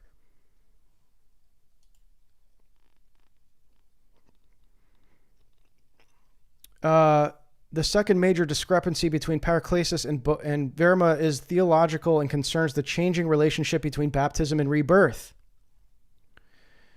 So again, changing the language. So even when they talk about baptism and rebirth, they're talking about these alchemical concepts. They're just repackaging it with Christian language. And again, this happened before even the turn of the 16th century.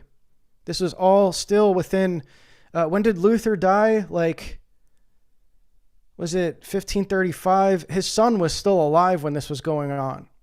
His son, by the way, I found that Luther's son was an alchemist too, which gives a lot of weight to that influence from Martin Luther to his son. His son was a notable alchemist, actually. I actually added this in. Let me go to I'll switch over to my manuscripts because I have this sourced here.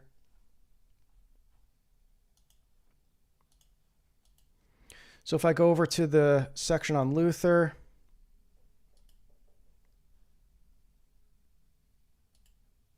okay. I'm sorry, I know some of that's getting cut off. Let me, oh, there we go. Is that better? Yeah. Let's go here. So this is the part I was showing you on Luther. This is why I'm saying like it's going to be presented differently. I've already started revising this. So I add here, where is it?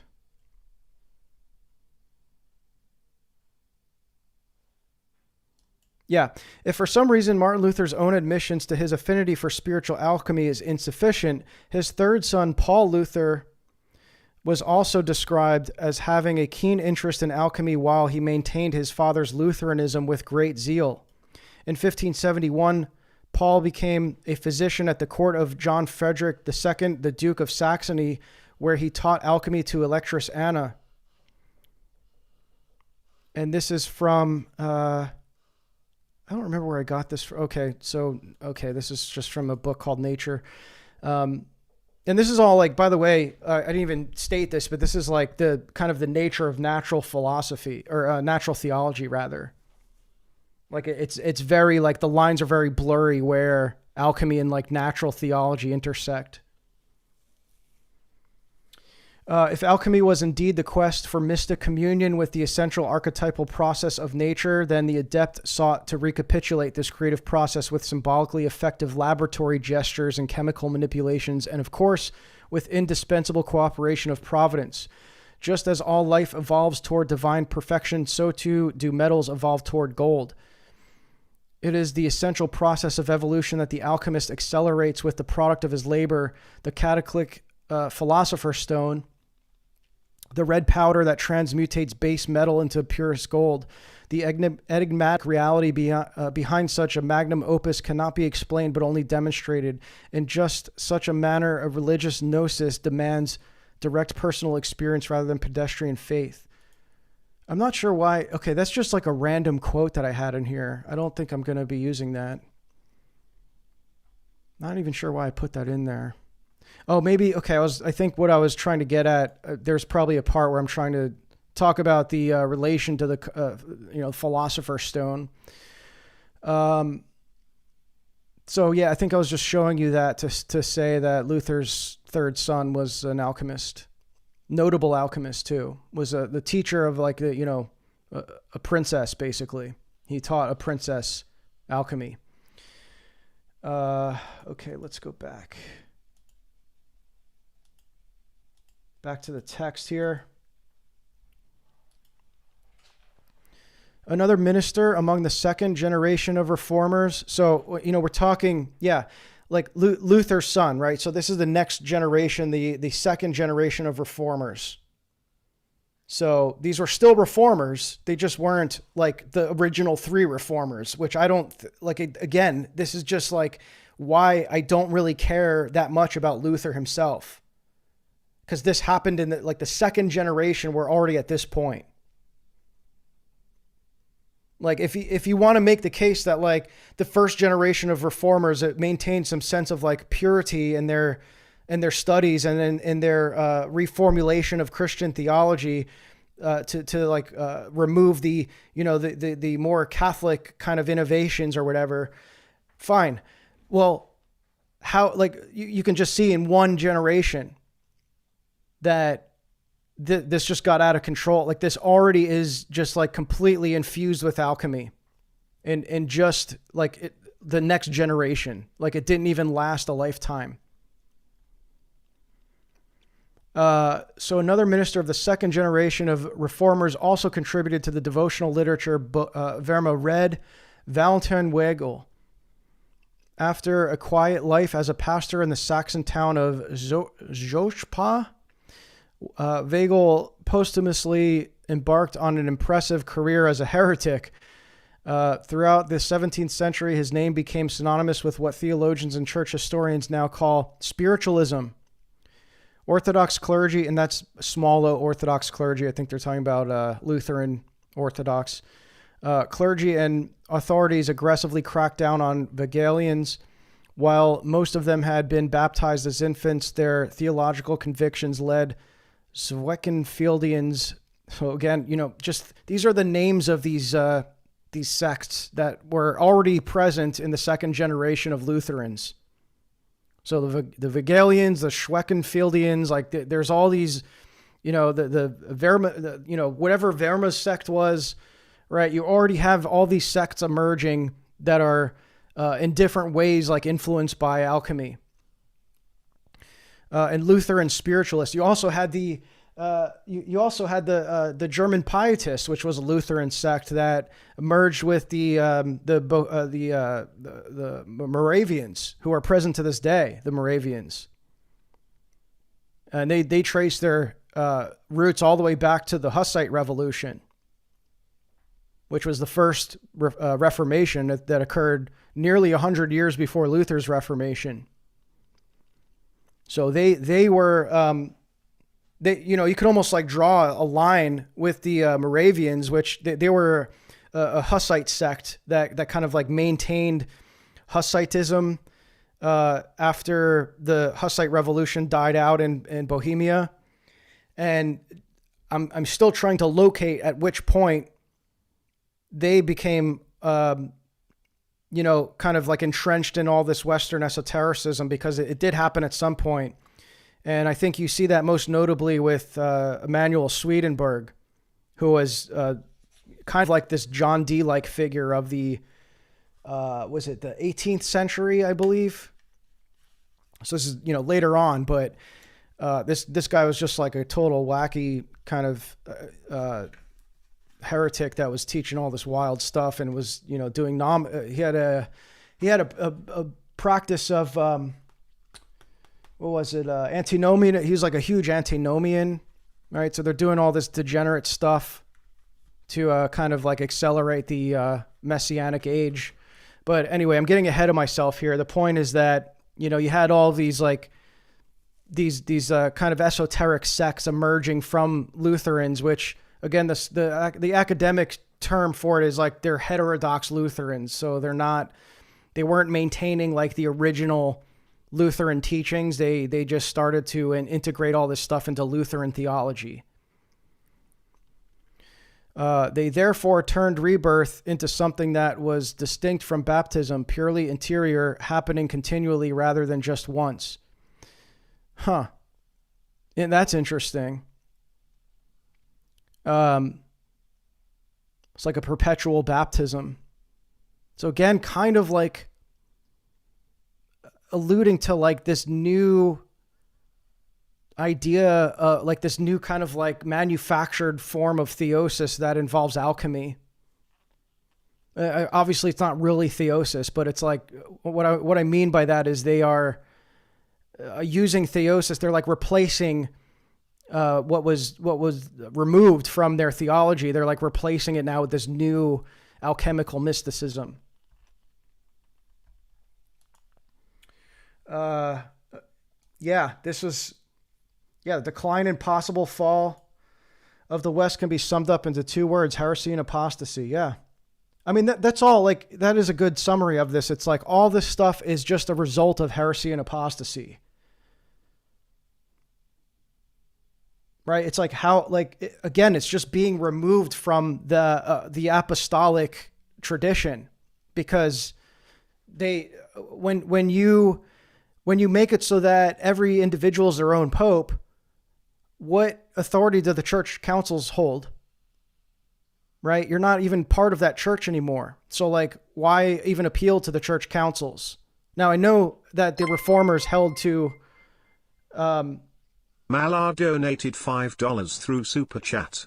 Have you read the BYU Religious Studies Center article confronting the connection of Swedenborg to Joseph Smith? They kind of just admit it, eyes emoji. Yo, thank you for the $5, Mallard. I appreciate that, man. I didn't read that exact study, but I have seen connections between Swedenborg and Joseph Smith. But I would be interested in that if you can shoot me a copy of that. If I can, maybe I'll just look it up myself just so I don't forget. BYU. Yeah, a lot like that. That's good stuff when you get it from like straight from the source, right? Like sometimes Mormons just say too much. Like, BYU study, like kind of revealing this stuff is pretty interesting. It's like, can't really be disputed, at least by Mormons. BYU. Yeah, I'm just looking this up myself, or I'm at least going to search it so I can remember. Yeah, I just found it here. I'll pull it up on the screen. I think this is what you're talking about. Joseph Smith and Emanuel Swedenborg.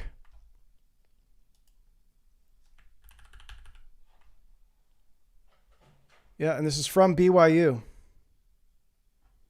I know it gets cut off on the screen there, but it's a BYU Religious Studies Center.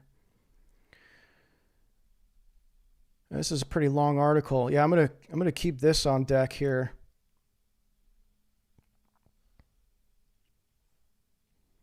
At this point, one might ask if the notion of heavenly degrees of glory was not uncommon in Joseph Smith's day. Why focus so much on the question of Swedenborg's influence? Yeah, now that I think of it, they had a lot of similarities. And, I did find, so they're referencing Michael Quinn here. I did draw from Michael Quinn's work, which I'm surprised that they're even referencing him in a BYU study, because he, wrote all these books that would be considered anti-Mormon propaganda. He's done a lot of work tying the Mormon influence of Kabbalah and Freemasonry together. There's also if you're interested in this particular topic, on Michael Hoffman's Substack, I believe it's a paywalled article, but he's one of the few Substacks I pay for. Because he just has he does so much writing. He does a lot of research and writing and publishes very frequently, and it's just a gold mine. But he did a really long article on the Mormon on the Freemasonic influence of Mormonism, and he goes through some of the Mormon archives to find that they basically the Mormon Church was basically fabricating the date that Joseph Smith became a Freemason. They ascribed it to a much later date than it was. So I guess the dispute was over, did he become a Freemason before he had his quote revelation, or was it after? And I think that that's the point of the earlier dating that they found, is that he actually became a Freemason prior to this revelation. I personally don't even think it matters. And in some cases, it's like, isn't that worse that he became a Freemason after he had this divine revelation? Like, if I were a Mormon, I would almost prefer that he became a Freemason before a Mormon, because it's like you can at least write it off as, he renounced all that. Even if he didn't, you can just at least kind of say that. But becoming a Freemason after that revelation is like, it just shows that he was deluded. But yeah, you can check out Michael Hoffman's work on that. I'm definitely going to keep this up and just go through this. I don't want to go through it live because I don't even know what I'm looking for, but I'll definitely be reading this. So thank you for that, Mallard. Let me go back to the text here. I think we're almost through, at least from what I got to. So don't mean to carry this on for longer than it needs to go, but I hope that this has been somewhat informative and educational. Again, I'm trying to present this in a way that, I know this isn't a formal presentation, but I'm trying to show that there is a body of academic work to support this. This wasn't just like some conspiracy theory or something, because I did get a lot of people that were like, they wouldn't even click on my articles because they saw the title that, it said something about Kabbalah and the Reformation, and they were just like, nope, that sounds like schizo nonsense. I'm not even going to bother reading that. It's a waste of time. And so, there's a whole body of academic work that covers this. It's pretty much not even debated. There's no debating this. I mean, it's like all these sources I have, and I have a fraction of the sources on this stuff. and they all corroborate one another.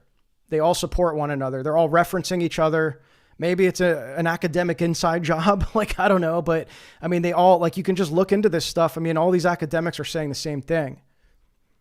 The only debate that I found, I explained earlier, was that there's this more modern debate over the nature of alchemy, and that this is what this book is doing. So this author here, Zuber, that's the whole reason he's writing. The book is called Spiritual Alchemy. He's saying that actually it's not. It's a false dichotomy to say it's either a proto science or, a kind of this like this kind of like a medieval superstitious thing.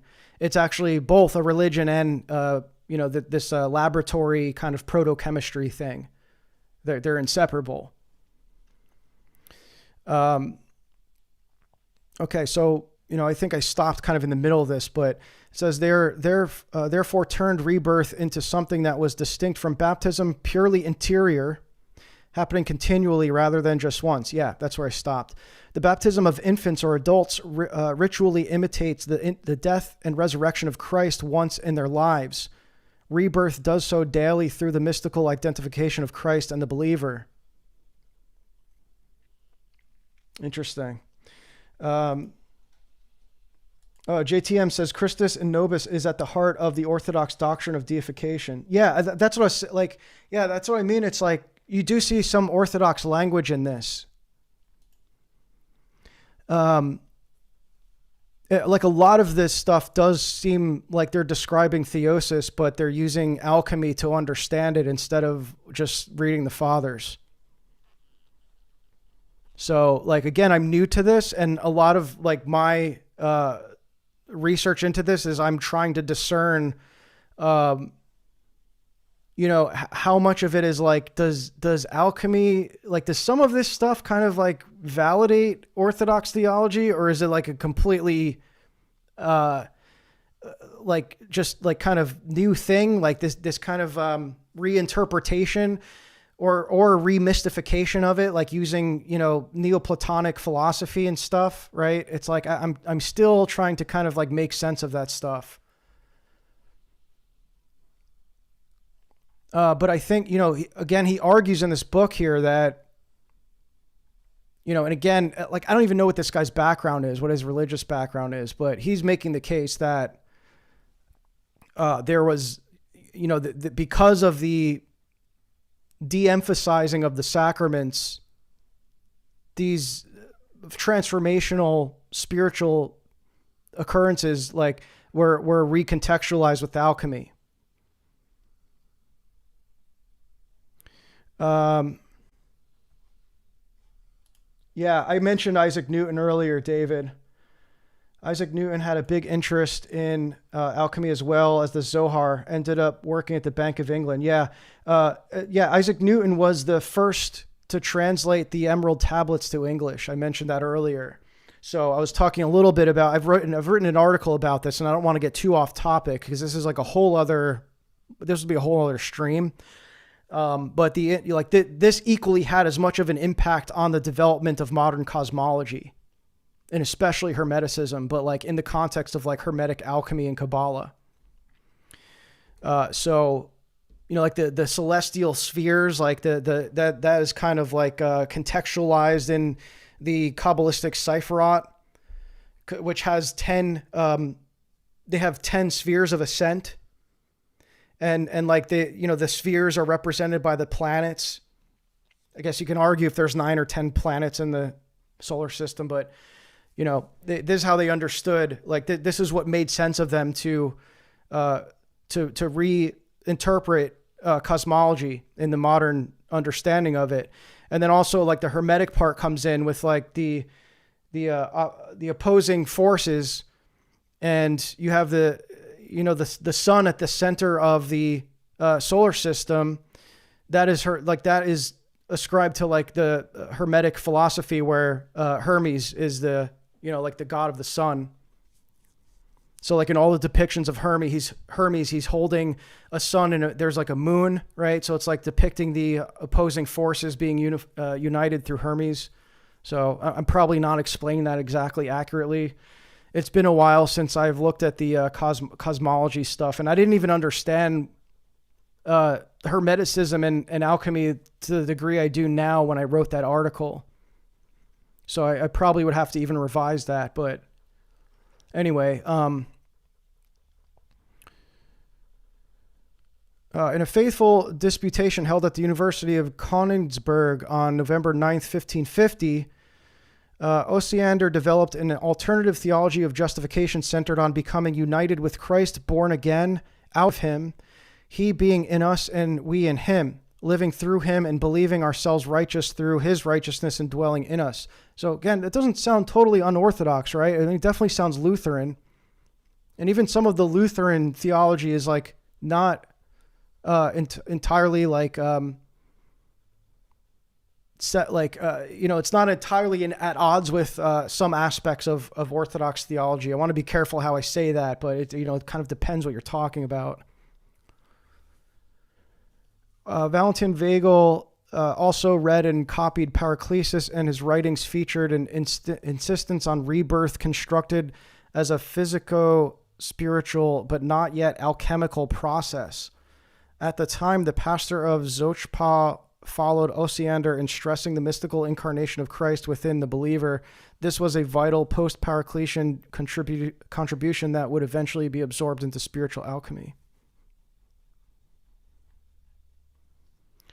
Okay, this is an interesting excerpt here. By way of pietism, so I mentioned pietism earlier, another mystical Lutheran sect that merged into Moravians and many others, by the way, too, that I'm kind of like drawing a blank on all the other notable sects that emerged from the German pietist. I know actually that the first, and I covered this in my second article, the first Zionist sect of Protestants were German pietists. They actually went to Palestine and basically established like an early form of their infrastructure. And then they were expelled by the British for converting to Nazism, which is pretty funny. The first Zionists became Nazis.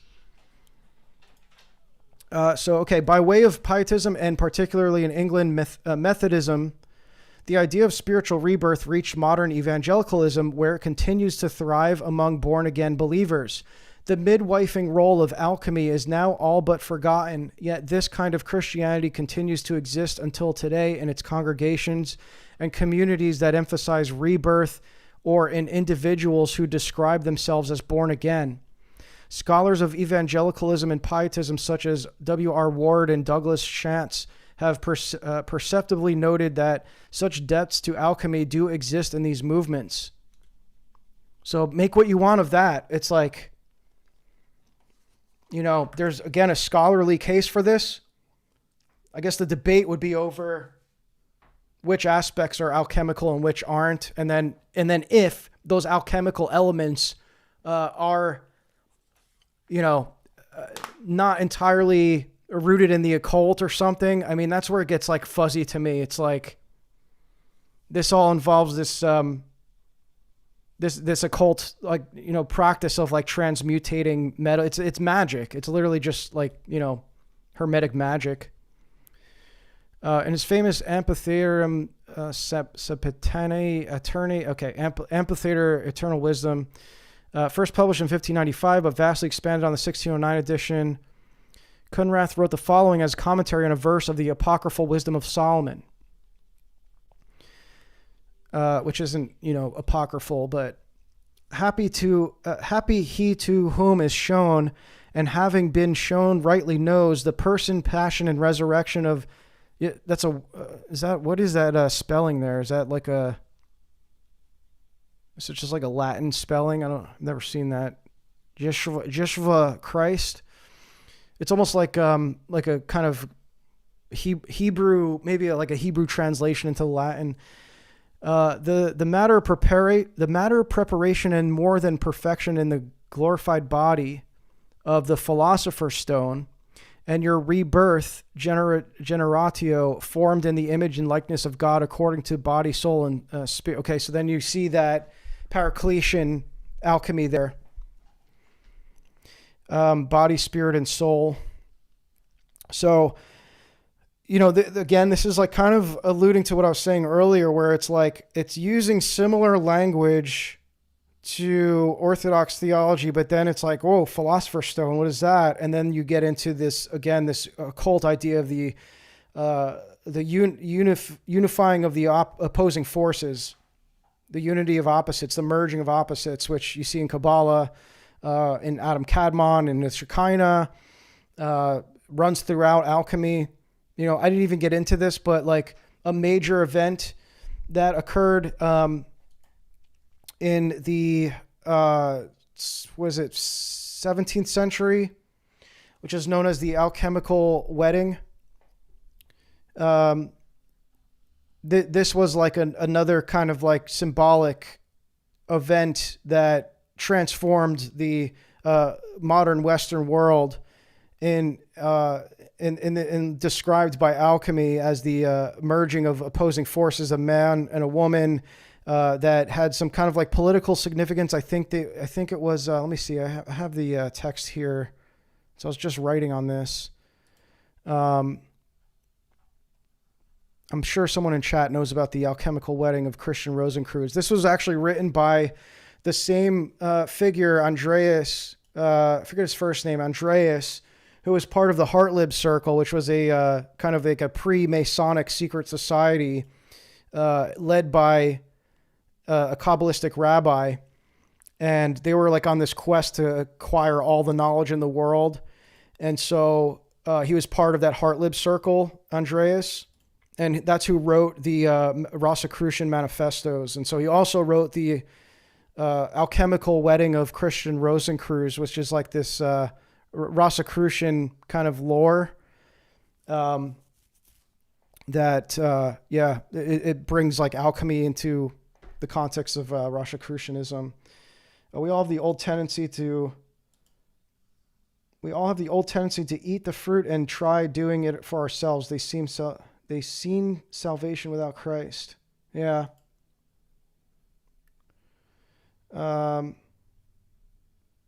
They seek salvation without Christ. Yeah. So yeah, I know that's kind of, and I mean, they, in some cases, like they get close, like they're kind of like skirting on that, like understanding, but the conclusion is like really off.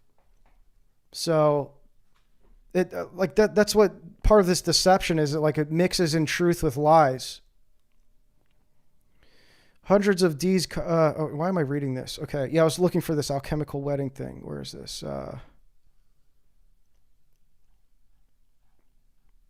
I don't remember where I put this. I just wrote about it and I don't remember where it is. Is it this here? I know you're not. I'm looking at something else than what you're seeing on the screen in case you're wondering.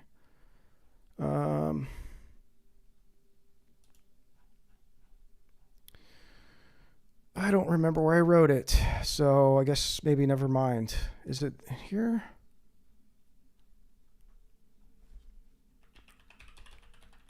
No.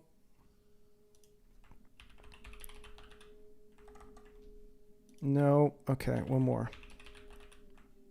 Okay, here it is. The Rosicrucian manifestos began to disseminate across Europe. The marriage of Frederick V of the Palatinate and Princess Elizabeth symbolized a necessary dynastic union in order to actualize John Dee's vision of a global Protestant hegemony. The occult significance of their marriage was believed to be alchemically represented as the mystical union of opposites in Andre's Rosicrucian tract, The Alchemical Wedding of Christian Rosenkreuz. Frederick was personally invested with the Order of the Garter, the Rosicrucians at Windsor, by his future father-in-law, King James, a week before his wedding. The king represented him with a jewel-studded pendant of St. George and the Dragon.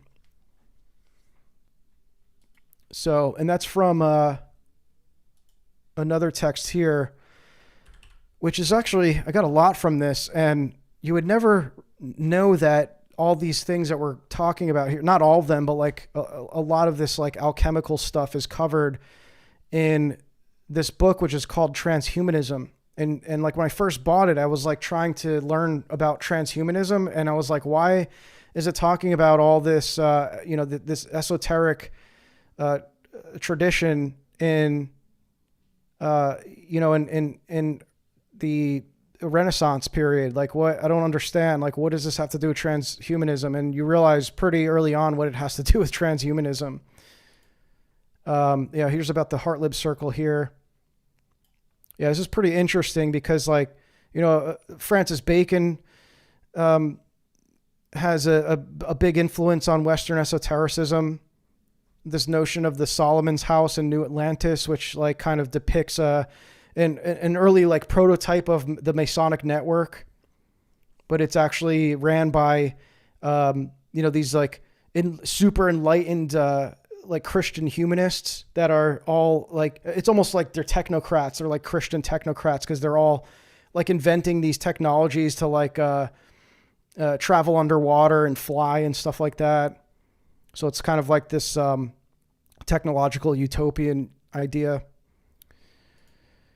There's the heart-lib circles there. Yeah, this is a pretty interesting book too. I think this guy is a Muslim, if I'm not mistaken. So take that for what it is. Look, a lot of this stuff, like it kind of, I think for the most part, it doesn't matter that much because it's not like critiquing Orthodox Christianity. It's like really just about looking at these external influences that made their way into Protestantism or to some degree Roman Catholicism. So that's why I'm fine with like taking a lot of this material even from Catholic scholars, because again, this wasn't there's not a lot of like, if any, Orthodox resources that are writing about this history, because it doesn't directly involve the Orthodox Church, I suppose. That's why it's like it all involves like the West. So, I found that a lot of the Christian sources involving this stuff is coming from the Catholic side of things. But again, it is not as much of an issue for me if it's just historical. So anyway, and I didn't even get into these other texts, so I kind of like overshot my trajectory here. But there's like other texts that I've been reading and highlighting here. We did look at the Jewish alchemist, so I kind of got through what I had highlighted here. And we'll get back to this, and I think we'll probably just stop at the end of this chapter here.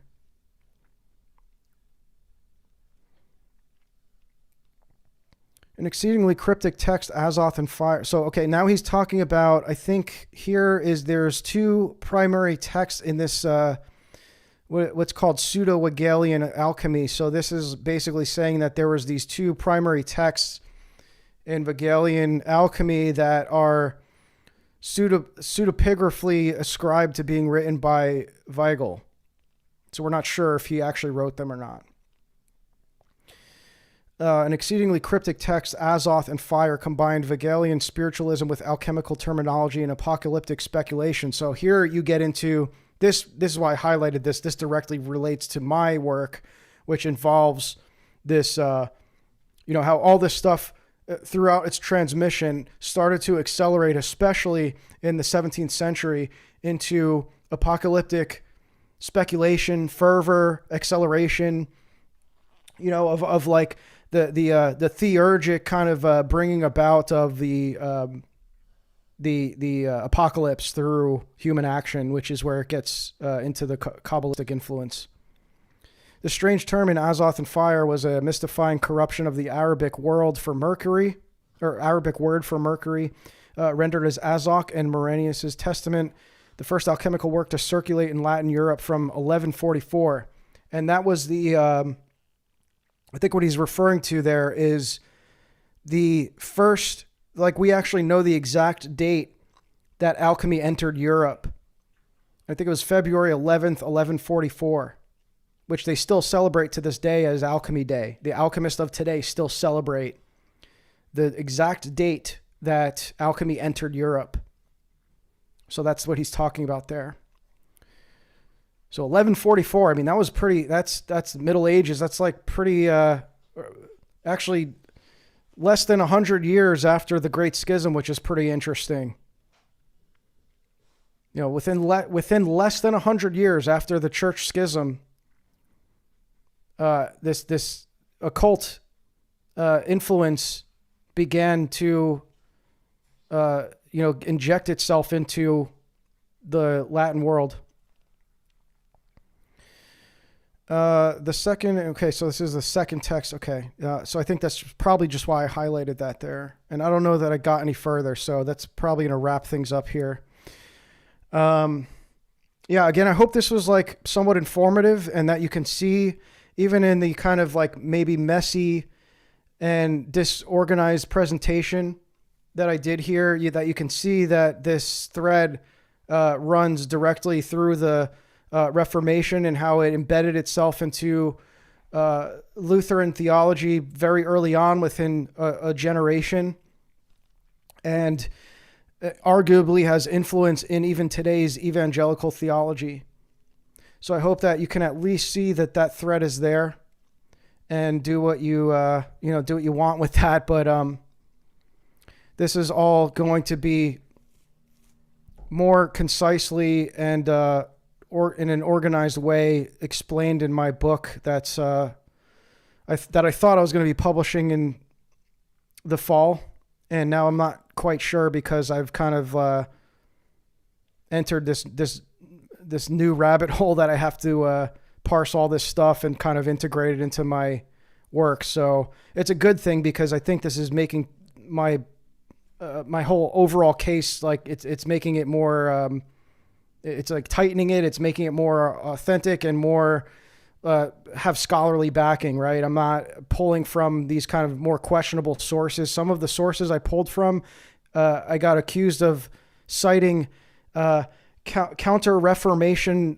propaganda, which I'm not even sure how you can prove that it's counter-Reformation propaganda.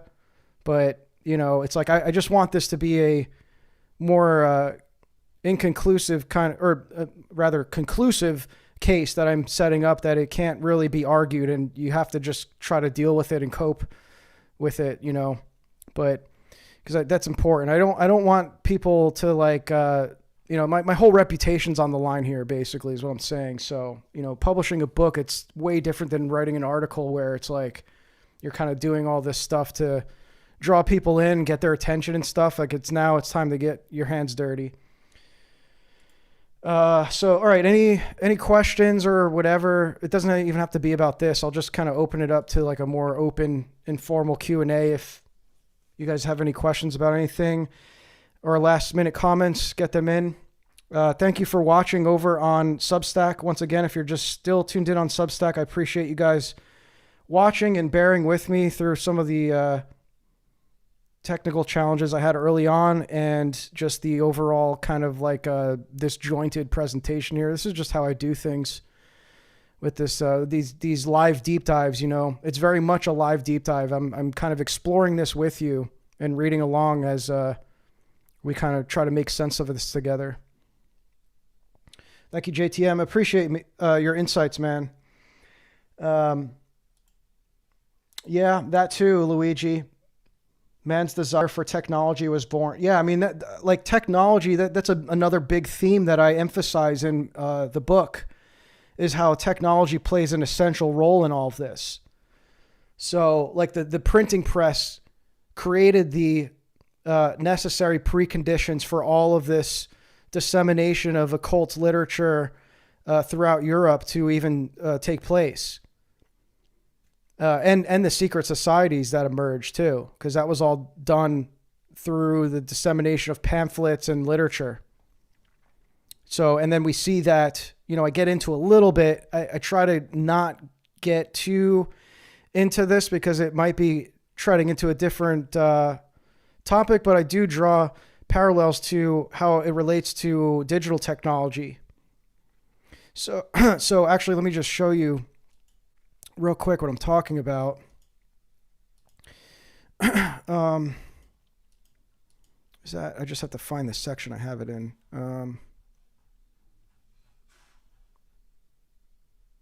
Yeah, is this it? Okay. Yeah, here it is. And this is where it gets into Kabbalah, because you'll see here.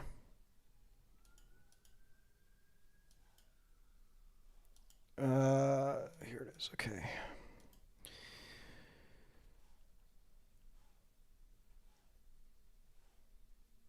Throughout the evolution of communication mediums, the weaponization of technology continued to serve as a primary vehicle in advancing the Kabbalistic goal of world repair.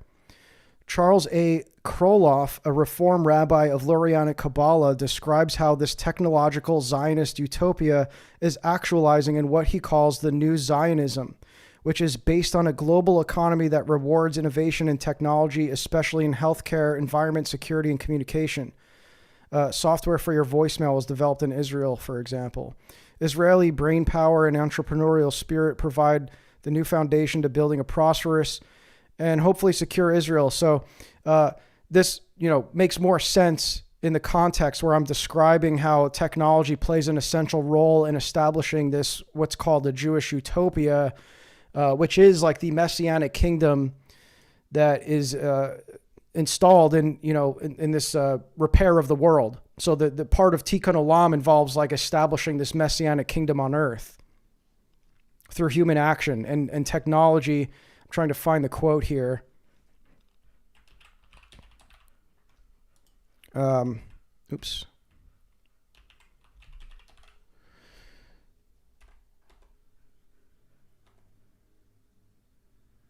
Yeah, I'm talking about the printing press and how basically at the onset of the invention of the printing press, you see Jewish subversion happen where the Jews who were, had monopolized the spice trade had reinvested their profits into the newly established print industry and started to corrupt translations. They had these unauthorized, corrupted translations of the Bible that they started disseminating throughout Europe by means of the printing press. And so you just see that happen right away. And then so the acceleration of the spread of heresy with the printing press, it set the precedence for that. And now, you can imagine what that looks like in the digital age as well. Here's the quote I was looking for. And this is from the only other, I wouldn't say other, I would say the only Orthodox scholar who writes on this stuff, Matthew Raphael Johnson, who I attribute to basically setting me on this path to this seemingly endless rabbit hole. He says, technology is the final end of Kabbalah, and its infusion into the rationalism is modernity. Technology is the product of modern science and modernity in general. Modernism, in short, is the imposition of the Zohar and its metaphysics on the Western world for the goal of transforming nature into technology, the Tikkun Olam, fixing the world. Marxism, liberalism, materialism, nominalism, capitalism, markets, and the whole vocabulary of modern ideology has its center in Judaism and the Kabbalah. And then you have here,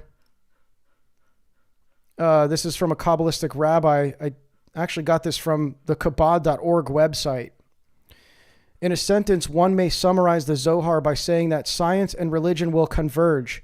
As time goes on, science will reveal the profound secrets of creation as already described in the mystical tradition, and it will provide the technological means for all access to that information. Now, here you see, again, the unity of opposites. These opposing forces, religion and technology. And you see them merging together to establish this Jewish utopia to repair the world. So I need to actually write what I just said in a more eloquent way, because that's exactly what is going on there. That's the merging of opposites. Orthodox scholars like Joseph Farrell leaned toward Gnosticism and published a book against Yahweh. Have you any idea why that would be? No, I've never heard of that. I wouldn't be able to comment on that. I've heard of Joseph Farrell, but not familiar with that. All right, guys. Well, I'm not even sure how many people are tuned in at this point. I know that this isn't the most exciting thing. We're just reading. But, I thank you guys for hanging out here. You guys are real ones if you actually were committed to doing this on a Friday night, to watching a stream of some faceless rando, just reading all this esoteric gobbledygook. So thank you guys. I appreciate it. I appreciate all the support. If you tuned in, you are a supporter. So shout out to you. Any last minute questions, comments, or whatever, get them in as I sign off here. Thank you to everyone who tuned in. You can support my work over on thereversion.co, which is my Substack.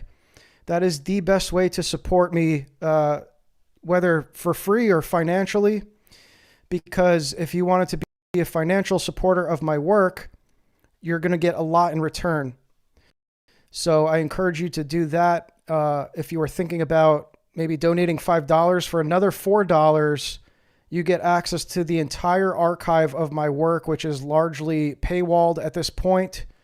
That'll also give you access to the articles that I wrote, which I'm currently revising for the book on this topic. And you'll get access to the book club, which is, you get the element of community. We're reading and learning together and doing kind of what I'm doing here, but just in a community, community context. Like we have live private meetings where we just go over the text we're reading and bounce ideas off each other and stuff. It's really fun.